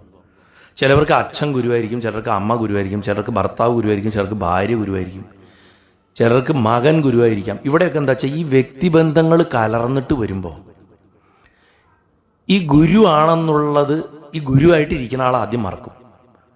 അവിടെ ചിലപ്പോൾ അച്ഛൻ മുന്നിട്ട് നിൽക്കും, അല്ലെങ്കിൽ അമ്മ മുന്നിട്ട് നിൽക്കും, അല്ലെങ്കിൽ ഭാര്യ മുന്നിട്ട് നിൽക്കും, അല്ലെങ്കിൽ ഭർത്താവ് മുന്നിട്ട് നിൽക്കും. അങ്ങനെ വന്നു കഴിഞ്ഞാലും കുഴപ്പമാണ്. കാരണം ഈ ഭർത്താവിൻ്റെ അവസ്ഥയിലോ ഭാര്യയുടെ അവസ്ഥയിലോ അച്ഛൻ്റെ അവസ്ഥയിലോ അമ്മയുടെ അവസ്ഥയിലോ ഈ ശിഷ്യസ്ഥാനത്തുള്ള ഭാര്യയോടോ ഭർത്താവിനോടോ മകനോടോ ഒക്കെ എന്തെങ്കിലും വിരോധം തോന്നിയാൽ അത് വാസ്തവത്തിൽ ഒരു ഗുരുശാപത്തിൻ്റെ തുല്യമായിട്ട് മാറും. അതുകൊണ്ട് ഇത് ഭയങ്കര അപകടമാണ്, പലപ്പോഴും വളരെ അപകടമാണ്. അങ്ങനെയാണ് അനുഭവത്തിൽ കാണാറ്. അതുകൊണ്ട് വളരെ ശ്രദ്ധിക്കണം. നേരെ മറിച്ച് ഗുരു എന്നുള്ള ഒരൊറ്റ റോളിൽ മാത്രം നിൽക്കുന്ന ഒരാളെ തേടി കണ്ടുപിടിച്ച് കഴിഞ്ഞാൽ പിന്നെ ആ വ്യക്തിക്കുള്ള ഈഗോനെ മാത്രം നോക്കിയാൽ മതി. ബന്ധങ്ങൾ കൊണ്ടുള്ള ഈഗോ നമ്മളെ ബുദ്ധിമുട്ടിക്കില്ല. ഇപ്പം നമ്മുടെ അമ്മാവനാണെങ്കിൽ പോലും മരുമകൻ അമ്മാവൻ എന്നുള്ള ബന്ധം ഗുരു ശിഷ്യൻ എന്നുള്ളതിലേക്ക് കലർന്നാൽ ചിലപ്പോൾ പ്രശ്നമായി തീരും. ചിലപ്പോൾ ഈ അമ്മാവന് മകളെ മരുമകനെ കൊണ്ട് കല്യാണം കഴിപ്പിക്കണമെന്നുണ്ടാവും. മരുമകനാണെങ്കിൽ താല്പര്യം ഉണ്ടാവില്ല, എന്നാൽ മന്ത്രം സ്വീകരിച്ചും പോയി. ചുരുക്കി പറഞ്ഞാൽ എന്തായി, ഗുരുവിനെ അനുസരിച്ചില്ല എന്നായി. ഞാൻ തമാശയായിട്ട് പറഞ്ഞതല്ല, ഇതൊക്കെ ഉണ്ടായിട്ടുള്ളതാണ്. അപ്പം അതുകൊണ്ട് വളരെ ശ്രദ്ധിക്കണം. കഴിവതും ഗുരുനാഥൻ മാത്രമായിട്ടുള്ള ഒരാളായിരിക്കണം, അല്ലെങ്കിൽ ഗുരുനാഥ മാത്രമായിട്ടായിരിക്കണം, മറ്റൊരു ബന്ധവും ഉണ്ടാവരുത്. അങ്ങനെയാണെങ്കിൽ നമുക്ക് ആ പൂർണ്ണമായിട്ടുള്ള റെസ്പെക്റ്റോട് കൂടിയിട്ട് അതിനെ കാണാൻ സാധിക്കും. ഇല്ലെങ്കിൽ എന്താ വെച്ചാൽ പരിഭവങ്ങളും ഇതൊക്കെ ഗുരുവിൻ്റെ മനസ്സ് മാത്രമല്ല, ശിഷ്യൻ്റെ ഈഗോയിലും പ്രശ്നങ്ങൾ വരും. ശിഷ്യൻ്റെ മനസ്സിലും അനവധി കുഴപ്പം പിടിച്ച ചിന്തകൾ ഉണ്ടായിത്തീരും. അത് വരാൻ പാടില്ല. ഇതാകുമ്പോൾ എന്താ വെച്ചാൽ ഒരു കാര്യം നോക്കിയാൽ മതി, ഗുരു ശിഷ്യൻ. അപ്പം മനസ്സും ഇന്ദ്രിയങ്ങളും ശിഷ്യൻ്റെ മാത്രമല്ല നിയന്ത്രണത്തിൽ വേണ്ടത്, ഗുരുവിനും വേണം. അത് ഗുരുവിൻ ആവാൻ നമ്മൾ ഉദ്ദേശിക്കുന്ന വ്യക്തി മറ്റുള്ളവരോട് പെരുമാറുന്നതെന്നോ അല്ലെങ്കിൽ പ്രതിസന്ധി ഘട്ടത്തിൽ എങ്ങനെ പെരുമാറേണ്ടതെന്നോ നോക്കിയിട്ട് നമുക്ക് മനസ്സിലാക്കാൻ സാധിക്കും. ഇത് രണ്ടെണ്ണം, അതായത് ഈ രണ്ട് ഗുണങ്ങൾ പറഞ്ഞു കഴിഞ്ഞാലാണത്രേ, ഉണ്ടെങ്കിലാണത്രേ പിന്നെ മൂന്നാമത്തെ നോക്കേണ്ടത്. ഇതൊരു ക്രമമാണ്. ആദ്യം ജനിതകമായിട്ട് തന്നെ ഭക്തരുടെ ഒരു പാരമ്പര്യത്തിൽ ജനിച്ചിട്ടുള്ളതാണോ, ഉപാസകരുടെ പാരമ്പര്യത്തിൽ ജനിച്ചിട്ടുള്ളതാണോ എന്ന് അത്ര ആദ്യം നോക്കേണ്ടത്. അത് കഴിഞ്ഞാൽ പിന്നെ നോക്കേണ്ടത് മനസ്സും ഇന്ദ്രിയങ്ങളും നിയന്ത്രണത്തിൽ. ഇതില്ല എന്നുണ്ടെങ്കിൽ എന്തറിവുണ്ടായിട്ടും അത് ആൾക്ക് ഗുരു ആവാനുള്ള യോഗ്യത ഉണ്ടാവില്ല. എനിക്ക് വ്യക്തിപരമായിട്ട് തോന്നുന്നത് ഉന്നത വംശം, ആ ഭക്തരുടെ വംശത്തിൽ ജനിച്ചിട്ടുണ്ടോ അല്ലെങ്കിൽ ഉപാസകന്റെ വംശത്തിൽ ജനിച്ചിട്ടുണ്ടോ എന്ന് പോലും നോക്കണ്ട. മനസ്സും ഇന്ദ്രിയങ്ങളും നിയന്ത്രണത്തിലുണ്ടോ ഈ വ്യക്തിക്ക് എന്ന് നമ്മൾ ഇന്നത്തെ കാലത്ത് നോക്കണ്ടെന്ന് എനിക്ക് തോന്നുന്നു. അതില്ലെങ്കിൽ എത്ര അറിവുണ്ടായിട്ടും കാര്യമില്ല. പിന്നെ മന്ത്രശാസ്ത്രത്തിൽ നല്ല അറിവുണ്ടാവണം. മൂന്നാമത്തെ ക്വാളിറ്റി അതാ വേണ്ടത്. ഈ മനസ്സും ഇന്ദ്രിയങ്ങളും നിയന്ത്രണത്തിലാണെങ്കിൽ മാത്രം നോക്കിയാൽ മതി മന്ത്രത്തിൽ അറിവുണ്ടാവുന്നു. ചിലർ പറയും ആള് ഭയങ്കര ചുണ്ടിക്കാരനാണ്, പക്ഷെ ഭയങ്കര അറിവാണ്. കാര്യമില്ല. മന്ത്രശാസ്ത്രത്തിലുള്ള അറിവ് ഉണ്ടാവണമെങ്കിൽ അത് രത്നം പോലെ ശോഭിക്കണമെങ്കിൽ വിനയത്തിൻ്റെയും ദമത്തിൻ്റെയും കിരീടത്തിലായിരിക്കണം അതിരിക്കേണ്ടത്. മന്ത്രത്തിൽ അറിവുണ്ടെങ്കിൽ പിന്നെ നോക്കേണ്ടത് ഇവന് ദയുണ്ടോ എന്നാണ്, ക്രൂരനാവരുത്. അതും ഉണ്ടെങ്കിൽ പിന്നെ നോക്കേണ്ട അവൻ സത്യസന്ധനാണോ എന്നാണ് നോക്കേണ്ടത്. സത്യത്തിനെ വിടാതെ, കാരണം സത്യച്ച ബ്രഹ്മ. ഭാഗവതം പറഞ്ഞത് സത്യം പരം ധീമഹി എന്നാണ്. സത്യത്തെ ധ്യാനിക്കാനാണ് പറഞ്ഞത്. സത്യം തന്നെയാണ് ഭഗവാൻ. ഏത് രൂപത്തിൽ വിളിച്ചാലും സത്യത്തിനെയാണ് നമ്മൾ പ്രപഞ്ചത്തിൽ ആ ബോധവസ്തു എന്ന് പറഞ്ഞിട്ടുള്ള എന്തുണ്ടോ അതാണ് ബ്രഹ്മവും സദാശിവനും നാരായണനും പരാശക്തിയും ഒക്കെ തന്നെയാണ്. ഇത്ര ആയിക്കഴിഞ്ഞാലാണ് പിന്നെ ബാക്കിയുള്ള കാര്യങ്ങൾ വേദോക്തമായിട്ടുള്ള ശാസ്ത്രങ്ങളിൽ, വേദത്തിൽ, വേദാംഗങ്ങളിൽ, ഉപനിഷത്തുക്കളിൽ, തന്ത്രശാസ്ത്രത്തിൽ അങ്ങനെയൊക്കെയുള്ളതിലൊക്കെ പാണ്ഡിത്യം ഉണ്ടാകും. പിന്നെ ശാന്തനായിരിക്കണം, അഹങ്കാരം പാടില്ല. സദാ ഭഗവാനിലേക്ക് താൻ ആരൊക്കെയായിട്ട് സമ്പർക്കത്തിൽ വരണോ അവരെയും തന്നെ തന്നെയും ഭഗവാനിലേക്ക് കൂട്ടിക്കൊണ്ടുപോകണവനായിരിക്കും. ഇത് കൂടാതെ അച്ഛനും അമ്മയും നന്നായിരിക്കണം എന്നും കൂടെ ശാസ്ത്രങ്ങളിൽ പറയുന്നുണ്ട്. അത് ഇന്നത്തെ കാലത്ത് നമുക്ക് കണ്ടെത്താൻ പറ്റില്ല. ചിലപ്പോൾ പരമദുഷ്ടന്മാരായിട്ടുള്ള അച്ഛനും അമ്മയ്ക്കും മഹത്തുക്കൾ വന്ന് ജനിക്കാറുണ്ട് അവരുടെ പ്രാരബ്ധം കൊണ്ട്. അതുകൊണ്ട് അത് നമുക്ക് പറയാൻ പറ്റില്ല. നമുക്ക് വേണ്ട യഥാർത്ഥ ഗുരുവിനെ ഒരിക്കലും ഒരു ധൃതി പിടിച്ചിട്ട് ആ 2 ടീഷർട്ട് വാങ്ങാൻ അല്ലെങ്കിൽ ഒരു ചുരിദാർ വാങ്ങാമെന്ന് പറഞ്ഞിട്ട് പോയിട്ട് നമ്മൾ ഡ്രസ്സ് വാങ്ങുമ്പോൾ പോലും എത്ര നോക്കിയിട്ട് എടുക്കണം അല്ലേ? എത്ര നോക്കിയിട്ട് ആ ഡ്രസ്സ് വാങ്ങുമ്പോൾ എടുക്കണം. 2 കാര്യത്തിലാണ് നമ്മൾ പലപ്പോഴും അബദ്ധത്തിൽ ചാടുന്നത്. ജീവിത പങ്കാളിയെ തിരഞ്ഞെടുക്കുന്ന കാര്യത്തിലും ഗുരുനാഥനെ തിരഞ്ഞെടുക്കുന്ന കാര്യത്തിലും. അത് നമ്മൾ നോക്കാറേ ഇല്ല. ചാടി കയറി അങ്ങോട്ട് തിരഞ്ഞെടുക്കും. അത് പലർക്കും അപകടത്തിൽ കലാശിക്കുകയും ചെയ്യും. അങ്ങനെ ചാടിക്കയറി എടുക്കരുതെന്നുള്ളതുകൊണ്ടാണ് ഈ കൂട്ടങ്ങളായിട്ടുള്ള മന്ത്രദീക്ഷ കൊടുക്കുന്ന സ്ഥലങ്ങളുണ്ട്. 50,000 പേർക്ക് 1000 പേർക്കൊക്കെ ഒറ്റയടിക്ക് ശിബിരങ്ങൾ നടത്തിയിട്ട് ദീക്ഷ അങ്ങോട്ട് കൊടുക്കും. അങ്ങനെയുള്ള സ്ഥലത്ത് ദീക്ഷ എടുത്തു കഴിഞ്ഞാൽ ഒരു കാര്യമില്ല. ഇൻഡിവിജ്വൽ അറ്റൻഷൻ കിട്ടുന്ന സ്ഥലങ്ങളിൽ മാത്രമേ ദീക്ഷ എടുക്കാൻ പാടുള്ളൂ. അതും കലശമാടി തന്നെ ദീക്ഷ എടുക്കണം. അത് ഏത് പദ്ധതിയിലാണെങ്കിലും അങ്ങനെ തന്നെയാണ്. അത് വൈഷ്ണവാവട്ടെ, ശൈവാവട്ടെ, ശാക്തയാവട്ടെ, ശ്രീവിദ്യ ആവട്ടെ, എന്താണെങ്കിലും, സൗരാവട്ടെ, കൗമാരാവട്ടെ, എന്തോ ആയിക്കോട്ടെ.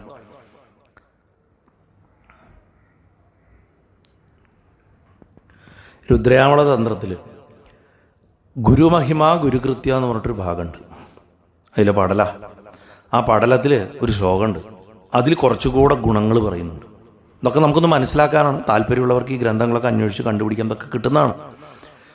ശാന്തോദാന്തകുലീനശ്ച വിനീത ശുദ്ധവേഷവാൻ ശുദ്ധാചാര സുപ്രതിഷ്ഠ ശുചിർദക്ഷ സുബുദ്ധിമാൻ ആശ്രമീ ധ്യാനനിഷ്ഠശ്ച മന്ത്രതന്ത്ര വിശാരദ നിഗ്രഹാനുഗ്രഹേ ശക്തോ ഗുരുരിത്യഭിധീയതേ. ഇതൊക്കെയായിരിക്കണം ഗുരു. എന്തൊക്കെയാ?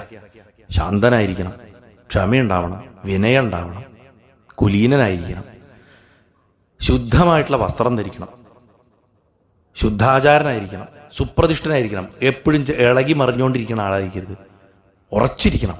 തീരുമാനത്തിലാണെങ്കിലും ഇരിക്കണ സ്ഥലത്താണെങ്കിലും ശരീരത്തിനാണെങ്കിലും മനസ്സിലാണെങ്കിലും ഒക്കെ അചഞ്ചലത, പ്രതിഷ്ഠിതൻ, സുപ്രതിഷ്ഠൻ എന്ന് പറഞ്ഞതാണ്. നമ്മൾ അതുകൊണ്ടാണ് ഭഗവാന്മാരെ പ്രതിഷ്ഠിക്കുന്നത്. അവർ ഇളകി മറിഞ്ഞുകൊണ്ടിരുന്നു കഴിഞ്ഞാൽ അവരെ കൊണ്ട് ഗുണമില്ല. നമ്മുടെ മനസ്സ്, നമ്മളാരും സുപ്രതിഷ്ഠരല്ല. 99% പേര് നമ്മൾ ഇളകി മറിഞ്ഞുകൊണ്ടിരിക്കുന്നവരാണ്. ഞാൻ പറഞ്ഞതിൻ്റെ അർത്ഥം മനസ്സിലാവുണ്ടാവല്ലോ. ശുചിർദക്ഷ, ശുചിത്വത്തിൽ നിർബന്ധ ബുദ്ധി, മിടുമിടുക്കനായിരിക്കുക, കൃത്യം സ്ഥിരതയുണ്ടാവണം. വ്യക്തിപരമായിട്ടുള്ള ശുചിത്വത്തിൽ നല്ല ചിട്ടയുണ്ടാവണം. ക്ഷമ വേണം, വിനയം വേണം, വൃത്തിയായിട്ട് വസ്ത്രം ധരിക്കണം, നല്ല സ്ഥിരതയുണ്ടാവണം. മാറിമറിയണ മനസ്സും അഭിപ്രായങ്ങളും മാറിമറിയാൻ പാടില്ല. പറഞ്ഞത് പ്രവർത്തിച്ച് കാണിക്കണം. ഹിപ്പോക്രറ്റ് ആവരുത്. വ്യക്തിപരമായിട്ടുള്ള ശുചിത്വം പാലിക്കണവനായിരിക്കണം. ശരിയായിട്ടുള്ള ചിന്തയും പ്രവൃത്തി ഉണ്ടാവണം. സുബുദ്ധിമാൻ എന്ന് പറഞ്ഞതുകൊണ്ടാണ് ശരിയായിട്ടുള്ള ചിന്തയും പ്രവൃത്തി. എന്താ ശരിയായിട്ടുള്ള ചിന്തയും പ്രവൃത്തിയും? ഭഗവാന് നിരക്കണ കാര്യങ്ങൾ ചെയ്യണം, ഭഗവാൻ ഇഷ്ടമുള്ള കാര്യങ്ങൾ ചെയ്യണം. അതാണ് ശരിയായിട്ടുള്ള ചിന്ത. ഭഗവാനാണ് ശരി, അദ്ദേഹത്തിൻ്റെ മാർഗത്തിൽ പോണവനായിരിക്കണം. ആശ്രമീ ധ്യാനനിഷ്ഠശ്ച, ആശ്രമധർമ്മം പാലിക്കണം. അതായത് ഏതെങ്കിലും ആശ്രമത്തിൽ ഇരിക്കണം എന്നല്ല അർത്ഥം. ബ്രഹ്മചാരിയായിട്ടിരിക്കണവനാണ് എങ്കിൽ ബ്രഹ്മചര്യത്തിൻ്റെ ആശ്രമം അത് പാലിക്കണവനായിരിക്കണം. ഗൃഹസ്ഥനായിട്ടുള്ള ഗുരുവാണെങ്കിൽ ഗൃഹസ്ഥാശ്രമമായിട്ട് അയാളുടെ ഭാര്യയും മക്കളെയൊക്കെ നന്നായിട്ട് നോക്കണ ആളായിരിക്കണം. അല്ലെങ്കിൽ ആ സ്ത്രീയുടെ ഭർത്താവിനും മക്കളെയൊക്കെ നന്നായി പരിപാലിക്കണ ആളായിരിക്കണം നമ്മുടെ ഗുരുനാഥയായിട്ട് ഉണ്ടാവേണ്ടത്. ഇനി സന്യാസിയാണെങ്കിൽ അതുപോലെ പ്രവർത്തിക്കണം, വാനപ്രസ്ഥക്കാരാണെങ്കിൽ അതുപോലെ പ്രവർത്തിക്കണം. അല്ലാണ്ട് ഗൃഹസ്ഥനായിട്ടിരുന്നിട്ട് ബ്രഹ്മചാരിയെ പോലെ അഭിനയിക്കുക, അല്ലെങ്കിൽ വാനപ്രസ്ഥക്കാരനെ പോലെ സ്വഭാവം കാണിക്കുക, വാനപ്രസ്ഥക്കാരനും ബ്രഹ്മചാരിയായിട്ട് ഗൃഹസ്ഥനെ മാതിരി സ്ത്രീകളുടെ പുറകെ പോകുക, അല്ലെങ്കിൽ പുരുഷന്മാരെ പുറകെ, ഇതൊന്നുമല്ല. ആശ്രമധർമ്മം പാലിക്കണം. ഇനി ധ്യാനത്തിൻ്റെ അടിസ്ഥാന തത്വങ്ങൾ അറിയണം. അത് സ്വയം ചെയ്ത് പഠിച്ചിട്ട് തന്നെ ഉണ്ടായിരിക്കണം. താൻ പഠിച്ചതേ മറ്റുള്ളവർക്ക് പഠിപ്പിക്കുള്ളൂ എന്നും ആവരുത്. ഓരോ വ്യക്തിയും വ്യത്യസ്തരാണ്. അപ്പോൾ അവർക്ക് അനുസരിച്ച് പറഞ്ഞു കൊടുക്കാൻ സാധിക്കുന്നത്. താൻ പഠിച്ചൊരു മന്ത്രം അങ്ങോട്ട് പറഞ്ഞു കൊടുക്കുക, അല്ലെങ്കിൽ താൻ പഠിച്ച ഒരു രീതി തന്നെ പറഞ്ഞു കൊടുക്കുക, അതല്ല വേണ്ടത്. ശിഷ്യൻ എങ്ങനെ പാകപ്പെട്ടതാണോ അത് അറിഞ്ഞിട്ട് വേണം. ഇപ്പം നമ്മൾ ഒരു വെണ്ടയ്ക്ക കുറച്ച് മേടിച്ചു കഴിഞ്ഞാൽ ചില വെണ്ടയ്ക്ക മൂത്തിട്ടായിരിക്കും ഇരിക്കുന്നുണ്ടാവുക അല്ലേ? അതിനനുസരിച്ചിട്ടുള്ള വേവാണ് നമ്മൾ അതിന് കൊടുക്കേണ്ടത്. അല്ലാണ്ട് നമ്മൾ കിളുന്ത് വെണ്ടയ്ക്ക വേവിക്കുന്ന പോലെ വേവിച്ചു കഴിഞ്ഞാൽ ശരിയാവില്ല. നമ്മൾ പറയും ചില അരികൾ മേടിച്ചു കഴിഞ്ഞാൽ ഇതിന് വേവ് കൂടുതലാണ്, ഇതിൽ വേവ് കുറവാണ്. ആ വേവ് അനുസരിച്ചിട്ട് വേണം നമ്മൾ വേവിക്കാൻ. അതേപോലെയാണ് ശിഷ്യൻ്റെ കാര്യം. ശ്രീരാമകൃഷ്ണദേവനെ നോക്കൂ, അദ്ദേഹത്തിന് 18 പ്രധാന ശിഷ്യന്മാർ. ആ 18 പ്രധാന ശിഷ്യന്മാർ വിവേകാനന്ദ സ്വാമി തൊട്ട് നിർമ്മലാനന്ദ സ്വാമി വരെയും 18 പേരും 18 തരക്കാരായിരുന്നു. അവരാരെയും തന്നെ പോലെ ആക്കാൻ ശ്രീരാമകൃഷ്ണദേവൻ ശ്രമിച്ചില്ല. ആരുടെ തലയിലും കാളിയുടെ ഉപാസന മുറകൾ, ആ കാളിയെ പ്രത്യക്ഷപ്പെടുത്തണമെന്നോ കാളിയുടെ മന്ത്രങ്ങൾ കൊടുക്കുകയോ, ഓരോരുത്തർക്കും അതൊന്നും ചെയ്യാതെ ഓരോരുത്തർക്കും എന്താണോ ദ ബെസ്റ്റ് അത് ടൈലർ ചെയ്ത് അദ്ദേഹം കൊടുത്തു. അതാണ് യഥാർത്ഥ ഗുരു. ഇന്ന് ചെയ്യുന്നതല്ല. ഇന്ന് ഞങ്ങൾ പോകുന്ന വഴി തന്നെ നിങ്ങളും വന്നോളണം എന്ന് പറഞ്ഞിട്ട് വേഷം കെട്ടിയിട്ട് കുറേ ആൾക്കാരിരുന്നിട്ട് നമുക്ക് ദഹിക്കാത്ത, ഇപ്പോൾ ശിവൻ ഇഷ്ടദേവനായിട്ടുള്ള ആൾക്ക് കൃഷ്ണന്റെ മന്ത്രം കൊടുക്കുക, നിർബന്ധിച്ച് ജപിപ്പിക്കുക. വേറെ ഗുരുവിനെ കിട്ടാത്തതുകൊണ്ട് ഈ വ്യക്തി മനസ്സോടെ നിർബന്ധിച്ച് ജപിക്കുക. അവസാനം ശിവൻ കൃഷ്ണനെക്കാട്ടിലും താഴെയാണെന്നും പറഞ്ഞ് പഠിപ്പിക്കും. എന്നിട്ട് ഈ കുറ്റബോധമായിട്ട് വേണം. ഈ കുറ്റബോധമൊക്കെ വന്നു കഴിഞ്ഞാൽ തന്നെ മനസ്സ് വീണു, നമുക്ക് ഉപാസന മുന്നോട്ട് പോകാൻ പറ്റില്ല. നേരെ തിരിച്ചും, ദേവിയാണ് ഏറ്റവും വലുത്, ബാക്കിയൊക്കെ മോശമാണ്. ശിവനെ ആരാധിക്കുന്ന ആൾക്ക് ശ്രീവിദ്യ കൊടുക്കും, നാരായണനെ ആരാധിക്കുന്നവർക്കും ശ്രീവിദ്യ കൊടുക്കും. അല്ലെങ്കിൽ ശിവനെയോ ദേവിയോ ഇഷ്ടദേവനായിട്ട് കാണുന്നവർക്ക് നിർബന്ധിച്ച് ഗുരുവായൂരപ്പൻ്റെ മന്ത്രം കൊടുക്കുക. അല്ലെങ്കിൽ അയ്യപ്പസ്വാമി ആരാധിക്കുന്നവർക്ക് മറ്റു ദേവതകളുടെ മന്ത്രം നിർബന്ധിച്ച് കൊടുക്കുക. അല്ലെങ്കിൽ ചാത്തൻ സ്വാമി ആരാധിക്കുന്നവർക്ക് മറ്റു ദേവതകളുടെ മന്ത്രം നിർബന്ധിച്ച് കൊടുക്കുക. മുത്തപ്പനെ ആരാധിക്കുന്നവർക്ക് മറ്റുള്ളവരുടെ മന്ത്രം നിർബന്ധിച്ച് കൊടുക്കുക. ഓരോ ദേവനും അതാത് മന്ത്രം തന്നെ കൊടുക്കണം. ആ മന്ത്രം തന്നെയാണ് ആ ഇഷ്ടദേവനായിട്ട് ഉപാസിക്കേണ്ടത്. എന്നിട്ട് ആ ദേവൻ തന്നെ പ്രപഞ്ചം മുഴുവൻ നിറഞ്ഞു നിൽക്കുന്നു എന്ന സങ്കല്പത്തിൽ ബ്രഹ്മഭാവേനയും ചിന്തിക്കണം. ഇങ്ങനെയാണ് ഇത് പഠിപ്പിക്കേണ്ടത്. അത് ചെയ്യില്ല. അവിടെയാണ് ഈ പ്രശ്നം വരുന്നത്. അപ്പോൾ ധ്യാനത്തിൻ്റെ അടിസ്ഥാന തത്വങ്ങളും മന്ത്രത്തിൻ്റെ അടിസ്ഥാന തത്വങ്ങളും സാധനയുടെ അടിസ്ഥാന തത്വങ്ങളും ഒക്കെ അറിയണം. അതിൽ പ്രോബ്ലം സോൾവ് ചെയ്തിട്ടും എടുക്കുന്നുണ്ടാവണം. പ്രശ്നങ്ങളെ വെറുതെ തിയറി പഠിച്ചിട്ട് കാര്യമില്ല, പ്രാക്ടിക്കലായിട്ടുള്ള അറിവുണ്ടാവണം. ഇപ്പം വളരെ തണുത്ത കാലാവസ്ഥകളിൽ ജീവിക്കുമ്പോൾ നമുക്ക് ശ്വാസത്തിന് വലിയ പ്രശ്നങ്ങൾ വരും. അല്ലെങ്കിൽ ഭക്ഷണം ചിലപ്പോൾ അനവധി ദിവസം കിട്ടിയില്ല എന്ന് വരും. അങ്ങനത്തെ സാധനങ്ങൾ ചെയ്യുമ്പോൾ ഗുരുനാഥൻ പറഞ്ഞു കൊടുക്കണം എങ്ങനെയാണ് ഒരു സ്വെറ്റർ ഇല്ലെങ്കിൽ പോലും മഞ്ഞിൽ ജീവിക്കാൻ സാധിക്കാനുള്ള വിധത്തിലുള്ള ശ്വാസക്രിയകളോ മറ്റ് നിയന്ത്രണങ്ങളോ യോഗാഭ്യാസങ്ങളൊക്കെ പറഞ്ഞു കൊടുക്കാൻ സാധിക്കണം. ഞാനൊരു സൂചന പറഞ്ഞു എന്നേ ഉള്ളൂ. ഇങ്ങനെ ഇന്നതെന്ന് പറയാൻ പറ്റില്ല. സാധനയ്ക്ക് ഒരു വ്യക്തിയുടെ സാധനയെ സംബന്ധിച്ചിടത്തോളം ആ വ്യക്തിയുടെ സാഹചര്യങ്ങളനുസരിച്ചിട്ട് അനവധി ചലഞ്ചസ് വരും. അതിനെയൊക്കെ മറികടക്കാൻ ആ വ്യക്തിയെ സഹായിക്കുന്ന ആളായിരിക്കണം ഗുരു. മാത്രമല്ല ഒരേ സമയം ശിഷ്യനെ അനുഗ്രഹിക്കാനും, അത് ശിഷ്യന്റെ വിഷമം മനസ്സിലാക്കി കൂടെ നിൽക്കുക, ശിഷ്യന് വേണ്ടത് ചെയ്തു കൊടുക്കുക. ശിഷ്യൻ മാത്രമല്ല ഗുരുനാഥന് വേണ്ടത് ചെയ്തു കൊടുക്കേണ്ടത്, തിരിച്ചും ചെയ്യണം. അങ്ങനെയുള്ളതിന് അനുഗ്രഹം എന്ന് പറഞ്ഞു. അങ്ങനെ അനുഗ്രഹിച്ച തന്നെ താനാക്കി തന്നെ മാറ്റുക, അതാണ് അനുഗ്രഹം. അങ്ങനെ അനുഗ്രഹിച്ച് അതേപോലെ തന്നെ ശിഷ്യനെ നിയന്ത്രിക്കുക, തെറ്റായ വഴികൾ നിയന്ത്രിക്കുക. ശിഷ്യൻ്റെ മനസ്സ് പടയ്ക്കുമ്പോൾ, ഉപാസന മുന്നോട്ട് പോകണില്ല നിരാശപ്പെടുമ്പോൾ അതിലൊക്കെ നിയന്ത്രിച്ച് ശിഷ്യനെ പ്രോത്സാഹിപ്പിച്ച്, ശിഷ്യൻ തെറ്റ് ചെയ്യുമ്പോൾ അതിന് ശാസിച്ച് സ്നേഹിച്ച് മുന്നോട്ട് കൈപിടിച്ച് കൊണ്ടുപോവുക. ആണ് അനുഗ്രഹവും നിയന്ത്രണവും നൽകാൻ കഴിവുള്ളവനായി തീരുക. ഇങ്ങനെയൊക്കെ കഴിവുകളുണ്ടാവും. ഇപ്പോൾ 3 തരം ഗുരുക്കന്മാരെ പറ്റി പറയാറുണ്ട്. ഞാൻ മുമ്പ് പല പ്രഭാഷണത്തിലും പറഞ്ഞിട്ടുണ്ട്. നമ്മൾ ഒരു നദി കടക്കാനായിട്ട് ആ നദിയുടെ തീരത്ത് ചെന്ന് നിന്നിട്ട് അവിടെ ബോട്ടൊന്നും കാണുന്നില്ല. അപ്പോൾ അതിലേ പോകുന്ന ഒരാളോട് ചോദിക്കണം, സാറേ എവിടെയാ ബോട്ട് കിട്ടുക, എനിക്ക് നദി കടക്കണം എന്ന് പറയുമ്പോൾ അയാൾ പറയണ, ഇവിടുന്ന് കുറച്ച് 1 കിലോമീറ്റർ നടന്നു കഴിഞ്ഞാൽ ഒരു ബോട്ട് കെട്ടിയുണ്ട്, അവിടുന്ന് കടത്തുകാരനെ കിട്ടും, നിങ്ങൾക്ക് ബോട്ടിൽ പോവാം എന്ന് പറഞ്ഞിട്ട് പോകുന്നു. അങ്ങനെയുള്ളവരാണ് നമ്മളെ സ്കൂളുകളിൽ പഠിപ്പിക്കുന്ന ടീച്ചർമാർ. അവർ അധ്യാപകർ എന്ന് പറയും. അവർ നമുക്ക് ഒരു നോളജ്, ഒരു ഇൻഫർമേഷൻ തന്നിട്ടുണ്ട്. നോളജ് എന്നും പറയുന്നില്ല, ഇൻഫർമേഷനെ നമ്മൾ പ്രായോഗികമായിട്ട് അപ്ലൈ ചെയ്ത് കഴിഞ്ഞാലേ അത് നോളജ് ആവുന്നുള്ളൂ. അത് എന്നിട്ട് അപ്ലൈ ചെയ്ത് കഴിഞ്ഞിട്ട് നമുക്കൊരു അനുഭവം ഉണ്ടായിട്ട് നമ്മുടെ ഉള്ളിൽ അത് ഉറച്ചാൽ അതിനെ വിസ്ഡം എന്ന് പറയും, വിവേകം. ആദ്യം വിവരം, ഇൻഫർമേഷനാണ് കിട്ടണം. അത് തരുന്നവരാണ് ഇവർ. അത് അറിവായി മാറണത് നമ്മളത് അപ്ലൈ ചെയ്യുമ്പോഴാണ്. അപ്ലൈ ചെയ്ത് കഴിഞ്ഞിട്ട് അതൊരു അനുഭവമായിട്ട് നമ്മുടെ ഉള്ളിൽ ഇരുന്നാൽ അത് വിവേകമായിട്ട് മാറും. അപ്പോൾ ആദ്യത്തെ ആൾ വിവരം തരണമാണ്. ടീച്ചർമാർ, അധ്യാപകർ അതാണ്. ഇനി നമ്മൾ മറ്റൊരു സ്ഥലത്ത് ചെല്ലും, ആ ബോട്ട് കെട്ടി ചെല്ലണം. ബോട്ട് കെട്ടി ചെല്ലുന്ന സമയത്ത് മറ്റൊരു ഒരു ഉദാഹരണം നോക്കാം. നമ്മളിതുപോലെ ബോട്ട് അന്വേഷിച്ച് നടക്കണം. വഴിയിൽ ഒരാളെ കാണുന്നു, അദ്ദേഹത്തിനോട് ചോദിക്കണു എവിടുന്ന ബോട്ട് കിട്ടുക, വരൂ എൻ്റെ കൂടെ വരൂ, ഞാൻ കാണിച്ചു തരാം എന്ന് പറഞ്ഞ് നമ്മളെ അദ്ദേഹം കൊണ്ടുപോയി നമ്മളെ ആ കടത്തുകാരനെ ഫോൺ വിളിച്ച് വരുത്തി നമ്മളെ ആ ബോട്ട് കയറ്റിയിരുത്തി നമ്മൾ ബോട്ടിൽ മറികടക്കുമ്പോൾ നമ്മൾ ഇക്കരെ നിന്നിട്ട് ടാറ്റ കാണിച്ച് സന്തോഷമായിട്ട് പോയിട്ട് വരൂ എന്ന് പറഞ്ഞിട്ട് നമ്മളെ അനുഗ്രഹിച്ചയക്കും. ഇതാണ് 2ാമത്തെ തരം ഗുരുക്കന്മാർ. ഇങ്ങനെയുള്ള ഗുരുക്കന്മാർ നമുക്ക് പലപ്പോഴും കിട്ടാറുണ്ട്. അവർ നല്ല ഗുരുക്കന്മാർ തന്നെയാണ്. അവർ നമുക്ക് നോളജ് ഉണ്ടാക്കി തരും. പക്ഷെ നോളജ് തരുന്നതോടുകൂട്ട് അവരവരുടെ ജോലി കഴിച്ച് പോവുകയും ചെയ്യും. നമ്മളെ സാധനയുടെ മാർഗത്തിൽ ഇറക്കിയിരുത്തി നമ്മളെ മറുകര കടത്തന്നെ ആ ബോട്ട് കയറ്റി വിടും. പക്ഷെ നമ്മുടെ ഒപ്പം നടക്കില്ല. ഇനി 3ാമതൊരാളുണ്ട്. നമ്മൾ വീണ്ടും ബോട്ട് അന്വേഷിച്ച് നടക്കണം. അപ്പോൾ ഒരാളെ കാണുന്നു. അപ്പോൾ അദ്ദേഹം പറയണു വരൂ ഞാൻ കൊണ്ടുപോകാം. അങ്ങനെ കൊണ്ടുപോകണു. കടത്തുകാരനെ വിളിച്ചു വരുത്തുന്നു. ബോട്ട് കയറി കടത്തുകാരനെ കിട്ടുന്നില്ല. അപ്പോൾ അദ്ദേഹം പറഞ്ഞു സാരില്ല, ഞാൻ തന്നെ ഓടിക്കാം, നിങ്ങൾ കയറിക്കോളൂ എന്ന് പറയണു. അങ്ങനെ നമ്മളെ ബോട്ടിൽ കയറ്റുന്നു. അദ്ദേഹം തന്നെ ബോട്ട് ഓടിക്കുന്നു. ആ മറുകരയിൽ കൊണ്ടുവിടുന്നു. ആ മറുകരയെ കൊണ്ടുവിട്ട് നമ്മളെ അവിടെ നമ്മൾ എത്തിച്ചേരേണ്ട സ്ഥലത്ത് സുരക്ഷിതമായിട്ട് എത്തിച്ചതിന് ശേഷം അദ്ദേഹം തിരിച്ചു പോവുകയോ ചിലപ്പോൾ ശരീരം വെടിയുകയോ ഒക്കെ ചെയ്യണം. ഇതാണ് മഹാഗുരുക്കന്മാർ. അങ്ങനെയുള്ള ഗുരുവിനെ കിട്ടാനാണ് ഭഗവാന്റെ അടുത്ത് പ്രാർത്ഥിക്കേണ്ടത്. അങ്ങനെയുള്ളൊരു ഗുരുവിനെ കിട്ടിയ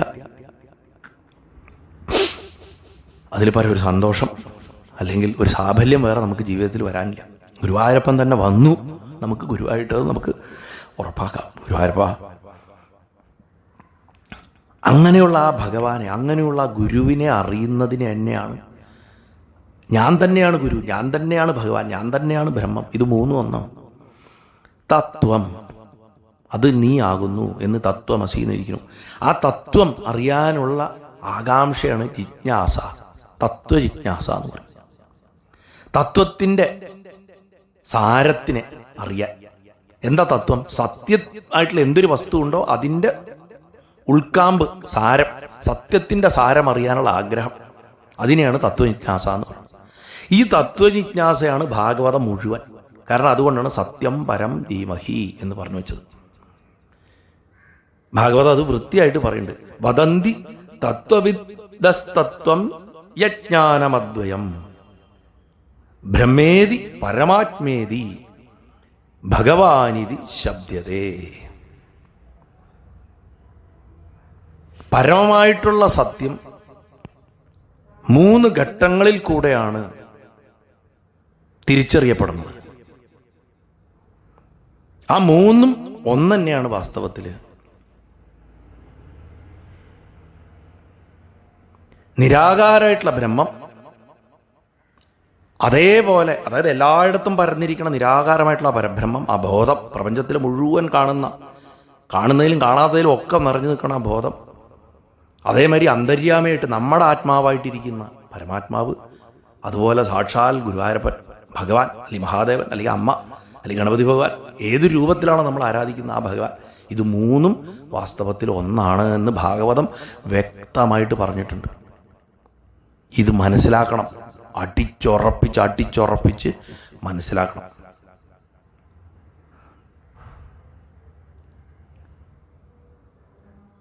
വേദങ്ങളിൽ അനവധി കാര്യങ്ങൾ പറഞ്ഞിട്ടുണ്ട്. പല കാലങ്ങളും പലത് കൂട്ടിച്ചേർക്കപ്പെട്ടിട്ടൊക്കെ ഉണ്ട്. അതുകൊണ്ട് പലർക്കും ആശയക്കുഴപ്പമുണ്ട്. ആരാണ് യഥാർത്ഥത്തിലുള്ള ഗുരു, ആരാണ് ഋഷി, അല്ലെങ്കിൽ ആരാണ് സന്യാസി?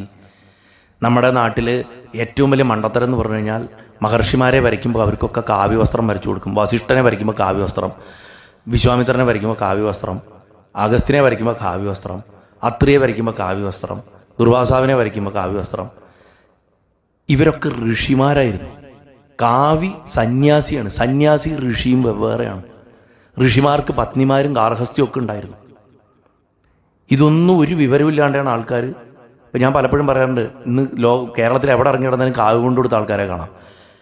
സ്വന്തം ശരീരത്തിന് പിണ്ഡം വെച്ചവൻ, സന്യാസം സ്വീകരിച്ചവൻ, അവന് മാത്രമേ മണ്ണിൻ്റെ നിറമുള്ള കാവി ധരിക്കാനുള്ള അവകാശമുള്ളൂ. അപ്പോൾ യഥാർത്ഥത്തിൽ ഋഷിയാവട്ടെ, സന്യാസിയാവട്ടെ, ആരോ ആവട്ടെ, ഗുരുനാഥനാവണമെങ്കിൽ ഈ ആശയക്കുഴപ്പങ്ങളെ മുഴുവൻ പരിഹരിക്കാൻ സാധിക്കുന്നവനായിരിക്കണം. എന്താ ആശയക്കുഴപ്പം പരിഹരിക്കുക പറഞ്ഞാൽ, ഇതൊക്കെ ഒന്നാണ് എന്ന് പഠിപ്പിക്കണവനെ ഗുരുവാകാൻ പറ്റുള്ളൂ. അല്ലാണ്ട് ഇതൊക്കെ വെവ്വേറെയാണ്, ഇന്ന ദൈവം വലുതാണ്, ഇന്ന ദൈവം ചെറുതാണ്, മറ്റേ ദൈവത്തിൻ്റെ അടിയാളന്മാരാണ് ഇന്ന ദൈവങ്ങൾ എന്ന് പഠിപ്പിക്കുന്നവരാരും ഗുരുക്കന്മാരല്ല. ഭേദബുദ്ധി പറയുന്നവൻ ഗുരുവാവില്ല. അവനെ രക്ഷപ്പെടില്ല, പിന്നെയല്ലേ അവൻ മറ്റുള്ളവരെ രക്ഷപ്പെടുത്തുന്നു. അവർ ഗുരുവായൂരപ്പനോടും മഹാദേവനോടും അമ്മയോടും ഒക്കെ മഹത്തായിട്ടുള്ള ദ്രോഹം ചെയ്യുന്ന, അവരുടെ നാമം പറഞ്ഞ് നടക്കുന്ന, അവരുടെ ആൾക്കാരാണെന്ന് പറഞ്ഞ് വേഷം കെട്ടി നടക്കുന്ന അല്പബുദ്ധികളാണ്. യഥാർത്ഥ തത്വം, സത്യത്തെ അറിയണവൻ ഒരിക്കലും ഇത് പറയില്ല. യഥാർത്ഥ ഋഷി ഈ ദ്വന്ദ്വങ്ങളായിട്ട്, ഇരട്ടകളായിട്ടുള്ളതിൻ്റെ ഒക്കെ മുകളിലുള്ള, അതാണ് ഈ വദന്തി തത്വവിദസ്തത്വം യജ്ഞാനമദ്വയം എന്ന് പറഞ്ഞത്. യഥാർത്ഥത്തിൽ ഋഷി ഇങ്ങനെ വേറെ വേറെ വേറെ എന്ന് പറഞ്ഞ് കാണുന്നതിൻ്റെ ഒക്കെ മുകളിൽ ഉപരിയായിട്ട് ബ്രഹ്മൻ എന്ന് വിളിച്ചാലും പരമാത്മാവെന്ന് വിളിച്ചാലും ഭഗവാൻ എന്ന് വിളിച്ചാലും ഒക്കെ ആ ഒരേ ഒരു പരമസത്യമാണ്. അതിൻ്റെ പല പല പേരുകളാണ്. അതെന്ന് സ്വയം മനസ്സിലാക്കി ബോധ്യത്തിൽ വന്നിട്ടുള്ളവൻ. അതേപോലെ അത് തൻ്റെ ശിഷ്യനായിട്ടുള്ളവർക്കും ബോധ്യപ്പെടുത്തി കൊടുക്കുന്നവനുമാണ്. ഇങ്ങനെ മനസ്സിലാക്കി കൊടുക്കലാണ് യഥാർത്ഥ ആത്മീയ വിദ്യാഭ്യാസം. ഇത് കൊടുക്കുന്നവനെ ഗുരു ആവാൻ പറ്റുള്ളൂ. ഇന്ന് പലരും എന്ത് ചെയ്യുന്നു വെച്ച് കഴിഞ്ഞാൽ കുറച്ചു കൊല്ലം ധ്യാനിച്ചു കഴിയുമ്പോഴേക്കും അവരൊക്കെ സ്വയം ഗുരുക്കന്മാരായി, ആചാര്യന്മാരായി കഴിയും. അവർ ചിന്തിക്കുന്ന അവരുടെ പഞ്ചഭൂതാത്മകമായിട്ടുള്ള അവരുടെ ശരീരത്തിനാണ് മറ്റുള്ളവർ നമസ്കരിക്കണമെന്നാണ്.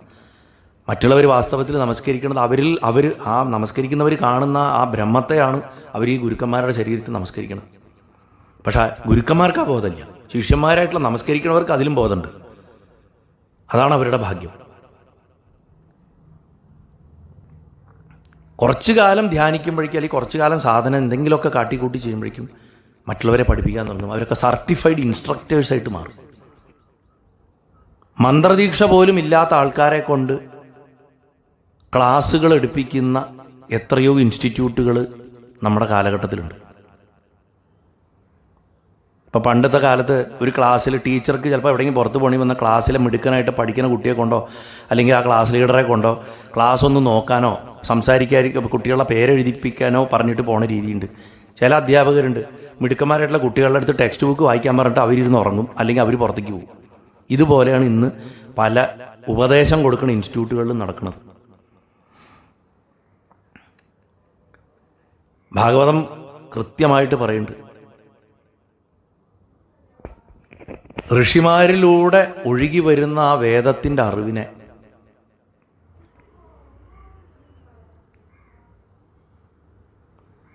കൃത്യമായിട്ട് ശിഷ്യരിലേക്ക് പകർന്നു കൊടുക്കണവനാണ് ഗുരു. കാരണം നമ്മൾ മറ്റൊന്നിലും വിശ്വസിക്കേണ്ട, നമ്മൾ മനുഷ്യരൂപത്തിലുള്ള ആൾക്കാർ പോലും വിശ്വസിക്കേണ്ട, തത്വത്തിൽ വിശ്വസിച്ചാൽ നമ്മൾ എന്താണ് എന്നുള്ള തിരിച്ചറിവാണ് തത്വം. അതന്നെയാണ് സത്യം. അതിനെ ഉപാസിക്കാനാണ് ഭാഗവതം പഠിപ്പിച്ചു. ആ തത്വത്തിനെയാണ് നമ്മൾ ഗുരുവായിട്ട് കാണുന്നത്. ആ തത്വം തന്നെയാണ് നമ്മൾ ഉപാസിക്കേണ്ടത്. ആ തത്വം ആരിന്ന് നമുക്ക് കിട്ടുന്നോ അത് തന്നെയാണ് നമ്മുടെ മനുഷ്യരൂപത്തിലുള്ള ഗുരു. ആ തത്വം തന്നെയാണ് പരമഗുരു. അത് തന്നെയാണ് ഗുരുവായൂരപ്പൻ. ഒരു സംശയവും വേണ്ട. യഥാർത്ഥ ആത്മബോധം എന്ന് പറയണത് കണ്ണടച്ചിരുന്ന് കുറച്ച് ശ്വാസക്രിയ ചെയ്ത് കണ്ണടച്ചിരിക്കുക, കുറേ ഹാലൂസിനേഷൻസ്, കുറേ സ്വപ്നം കാണുന്നിട്ട് ആ അനുഭവം ഉണ്ടായി ഈ അനുഭവം ഉണ്ടായി എന്ന് വിളിച്ചു പോവുക, ഇതൊന്നുമല്ല. അനവധി കാലങ്ങൾ, ചിലപ്പോൾ അനവധി ജന്മങ്ങൾ തന്നെ വേദോക്തമായിട്ടുള്ള ആ ബ്രഹ്മവർച്ചസ് അഥവാ ബ്രഹ്മാകാര വൃത്തിയെ നമ്മൾ പ്രാക്ടീസ് ചെയ്യുന്നുണ്ട്. ഇപ്പോൾ ഞാൻ കർഹിത അധ്യായം പറഞ്ഞത് യൂട്യൂബിൽ കിടപ്പുണ്ട്, രുക്മിണിയും കൃഷ്ണനും തമ്മിലുള്ള സംവാദം. അതിൽ അമ്മ പറയുന്നുണ്ട് ഭഗവാന്റെ അടുത്ത്, അത് കൃത്യമായിട്ട് നമുക്ക് മനസ്സിലാക്കി തരുന്നുണ്ട്. അങ്ങനെ ഏതൊരു തത്വബോധമാണോ നമുക്ക് ഉണ്ടാവേണ്ടത് അത് നമ്മൾ അതിലേക്കുള്ള മാർഗത്തെ നമ്മുടെ ഒപ്പം കൈപിടിച്ചു കൊണ്ടായിട്ട് നമ്മളെ എത്തിക്കുന്ന വ്യക്തിയാണ്. അദ്ദേഹത്തിന് വന്നിട്ട് ഒന്ന് തൊട്ട് ഒരു എന്താ പറയുക മന്ത്രശക്തി കൊണ്ട് നമുക്ക് തത്വം ഉണ്ടാക്കി തരാൻ പറ്റില്ല. സിദ്ധികൾ തരാൻ പറ്റുമായിരിക്കും, ആകാശത്ത് പറക്കാനുള്ള കഴിവോ അല്ലെങ്കിൽ കുറച്ചു നേരം സമാധിയിലിരിക്കാനുള്ള ഒരു കഴിവോ ഒക്കെ ചിലപ്പോൾ തരാൻ സാധിക്കുമായിരിക്കും. പക്ഷേ യഥാർത്ഥ തത്വബോധം അതാത് വ്യക്തികളെ ഉണ്ടാക്കണം. അത് നേടിത്തരാൻ സാധിക്കുന്നവനായിരിക്കും യഥാർത്ഥ ഗുരു. ചുരുക്കി പറഞ്ഞ മാർഗനിർദ്ദേശം തരിക എന്നുള്ളത് മാത്രമല്ല ഒരു ഗുരുവിൻ്റെ യഥാർത്ഥ ധർമ്മം. സ്വയം ഏതൊക്കെ മൂല്യങ്ങൾക്ക് വേണ്ടിയിട്ടും ഏതൊക്കെ ആശയങ്ങൾക്ക് വേണ്ടിയിട്ടും ഏതൊക്കെ തത്വങ്ങൾക്ക് ഏതൊക്കെ മഹത്തായിട്ടുള്ള തത്വങ്ങൾക്ക് വേണ്ടിയിട്ട് ഏതൊക്കെ മഹത്തായിട്ടുള്ള അറിവുകൾക്ക് വേണ്ടിയിട്ടും താൻ നിലകൊള്ളുണ്ടോ അല്ലെങ്കിൽ താൻ പഠിപ്പിക്കണ്ടോ അതൊക്കെ തന്നെ സ്വന്തം ജീവിതത്തിൽ പകർത്തിയിട്ടുള്ള ആളായിരിക്കണം ആ ഗുരുനാഥൻ എന്ന് പറഞ്ഞു. അങ്ങനെ നോക്കുമ്പോൾ ഗുരുവായൂരപ്പനെ ആദ്യം അറിഞ്ഞിട്ടുള്ളവൻ തന്നെ മനുഷ്യരൂപത്തിൽ ഗുരുവായിട്ടിരിക്കാൻ പറ്റുള്ളൂ, അല്ലാത്തവന് ഇരിക്കാൻ പറ്റില്ല. മഹാദേവനെ അറിഞ്ഞവന് മാത്രമേ ശിവഗുരുവായിട്ട് ഇരിക്കാൻ പറ്റുള്ളൂ. അതുപോലെ അമ്മയെ ശരിക്കറിഞ്ഞവനെ അമ്മയെ മനസ്സിലാക്കിയവന് മാത്രമേ അമ്മയുടെ വിഷയങ്ങൾ മറ്റൊരാൾക്ക് ഉപദേശിക്കാൻ പറ്റുള്ളൂ. അല്ലാണ്ട് വേഷം കെട്ടിയതുകൊണ്ടോ ഞാൻ താന്ത്രികനാണ്, ഞാൻ മാന്ത്രികനാണ്, ഞാൻ ഉപാസകനാണ്, ഞാൻ ഭക്തനാണെന്നൊന്നും പറഞ്ഞുകൊണ്ട് ഒരാൾക്കും ഗുരുവാവാൻ സാധിക്കില്ല. He should embody the highest of the spiritual qualities. He is not just a guide, he should be a living example. ജീവിക്കുന്ന ഉദാഹരണമായിരിക്കണം ആ പറഞ്ഞു കൊടുക്കുന്ന അറിവിൻ്റെ. അതിന് കൃത്യമായ വേദപ്രമാണം ഉണ്ടാവണം. അല്ലാണ്ട് ചുമ്മാ കണ്ണി കണ്ട 12-ാം നൂറ്റാണ്ടിലും 14-ാം നൂറ്റാണ്ടിലും എഴുതിയിട്ടുള്ള പുരാണങ്ങളും പുസ്തകങ്ങളും കാവ്യങ്ങളും പാട്ടുകളും കൊട്ടിപ്പാടി സേവയ്ക്ക് ഉപയോഗിക്കുന്ന അഷ്ടപതി പോലുള്ളതും എടുത്തിട്ട് അതൊക്കെ വേദോക്തമാണെന്ന് പറഞ്ഞിട്ട് പ്രചരിപ്പിച്ച് നടക്കുകയല്ല വേണ്ടത്. യഥാർത്ഥ സത്യ സാക്ഷാത്കാരത്തിലേക്ക് തങ്ങളുടെ ശിഷ്യന്മാരെ ആ ശിഷ്യന്മാർക്ക് ദഹിക്കുന്ന രീതിയിൽ, അവർക്ക് മനസ്സിലാക്കുന്ന രീതിയിൽ, അവരുടെ ശരീരത്തിനും ആത്മാവിനും മനസ്സിനും ഉൾക്കൊള്ളാവുന്ന രീതിയിൽ സമയമെടുത്ത് ശ്രദ്ധയോടുകൂടി ക്ഷമയോടുകൂടി അവരെ കൈപിടിച്ച് കൊണ്ടുവരണവൻ മാത്രമേ യഥാർത്ഥ ഗുരുവുള്ളൂ. അത് ഇന്നത്തെ കാലത്ത് ഭഗവാൻ അല്ലാണ്ട് വേറൊരാളെ നമുക്ക് കാണാൻ സാധിക്കില്ല. അങ്ങനെയുള്ള ആ ഭഗവാൻ നമുക്ക് നേരിട്ടൊരു മനുഷ്യരൂപത്തിൽ ആവശ്യമുള്ള സമയത്ത് തീർച്ചയായിട്ടും വരികയും ചെയ്യും. ഇത്രയും പറഞ്ഞ് ഈ ചെറിയ പ്രഭാഷണത്തിനെ ഇവിടെ ഉപസംഹരിക്കുകയാണ്. നാളെ തൃശ്ശൂർ ചിന്മയ മിഷനിൽ ശ്രീരാമസ്വാമിയുടെ ഗുരുക്കന്മാരെ പറ്റിയിട്ടൊരു ചെറിയ പ്രഭാഷണമുണ്ട്. തൃശ്ശൂർ പ്രദേശങ്ങളിലുള്ളവർ കഴിവതും പങ്കെടുക്കാൻ ശ്രമിക്കുക. അവിടെ ചിന്മയ നവഗ്രഹ ക്ഷേത്രം നമ്മുടെ വടക്കേച്ചറ അടുത്താണ്. റൗണ്ടിൽ നിന്നും എത്താൻ വളരെ എളുപ്പമാണ്. സാധിക്കുന്നവർ പങ്കുകൊള്ളാൻ ശ്രമിക്കുക. എന്തായാലും ഇതിൻ്റെ റെക്കോർഡിങ്ങും ഉണ്ടാവും, യൂട്യൂബിൽ അപ്ലോഡ് ചെയ്യാം. എല്ലാവർക്കും ആ ഗുരുനാഥനായിട്ടുള്ള പരമഗുരുവായിട്ടുള്ള ആ ഗുരുവായൂരപ്പൻ്റെ മനസ്സ് നിറഞ്ഞിട്ടുള്ള അനുഗ്രഹം, ആ ആദ്യ ഗുരുവായിട്ടുള്ള ശ്രീ മഹാദേവൻ്റെ മനസ്സ് നിറഞ്ഞിട്ടുള്ള അനുഗ്രഹം, നമ്മുടെ എല്ലാവരുടെയും പെറ്റമ്മയായിട്ടുള്ള ആ മഹാദേവിയുടെ മനസ്സ് നിറഞ്ഞിട്ടുള്ള അനുഗ്രഹം, നമ്മളെ എല്ലാവരെയും ശാസിച്ച് മുന്നോട്ട് നയിക്കണം ആ ശാസ്താവിൻ്റെ മനസ്സ് നിറഞ്ഞിട്ടുള്ള അനുഗ്രഹം, സകല ശാസ്ത്രങ്ങളും സകല സൗഖ്യങ്ങളും നമുക്ക് തരുന്ന ആ സുബ്രഹ്മണ്യസ്വാമിയുടെ അനുഗ്രഹം, സകല അറിവുകളും രേഖപ്പെടുത്തി വെക്കണ ആ മഹാഗുരുവായിട്ടുള്ള ഗണപതി ഭഗവാന്റെ അനുഗ്രഹം, നമ്മുടെ ആത്മാവ് തന്നെയായിട്ടുള്ള ആ സൂര്യഭഗവാനാകണ ഗുരുനാഥൻ്റെ അനുഗ്രഹം, ഹനുമാൻ സ്വാമിയുടെ ഗുരുനാഥൻ മനസ്സിൻ്റെ ഗുരുനാഥൻ ആത്മാവണമെന്നുള്ളതിൻ്റെ ലക്ഷണമാണ്, സിമ്പിളാണ്. വാസ്തവത്തിൽ ഹനുമാൻ്റെ ഗുരുനാഥൻ സൂര്യഭഗവാനാണെന്ന് പറഞ്ഞു. ഇങ്ങനെയുള്ള ഗുരുക്കന്മാരുടെ മഹാഗുരുക്കന്മാരുടെ ഒക്കെ രൂപത്തിൽ നിൽക്കണ എന്തൊക്കെ ചൈതന്യങ്ങൾ ഈ പ്രപഞ്ചത്തിലുണ്ടോ അവരൊക്കെ നമ്മളെ അനുഗ്രഹിക്കണേ എന്ന് പ്രാർത്ഥിച്ചിട്ട് ഇന്ന് ഭൂമിയിൽ ജീവിച്ചിരിക്കുന്നത് മുൻകാലങ്ങളിൽ കടന്നുപോയിട്ടുള്ള മനുഷ്യരും അല്ലാത്തവരുമായിട്ടുള്ള എല്ലാ മഹാഗുരുക്കന്മാരുടെയും തൃപാദങ്ങളിൽ അവരെല്ലാം ഭഗവാനായി കണ്ട് നമുക്ക് സാഷ്ടാംഗം നമസ്കരിക്കാം. എല്ലാവരെയും ഭഗവാൻ മനസ്സ് നിറഞ്ഞ് അനുഗ്രഹിക്കട്ടെ, ഗുരുത്വം ഉണ്ടാവട്ടെ എല്ലാവർക്കും എന്ന് പ്രാർത്ഥിക്കുന്നു. നാരായണാഖില ഗുരോ ഭഗവൻ നമസ്തേ. പൊന്നുഗുരുവായൂരപ്പ സർവേശ്വര ശരണം. നാരായണ നാരായണ നാരായണ.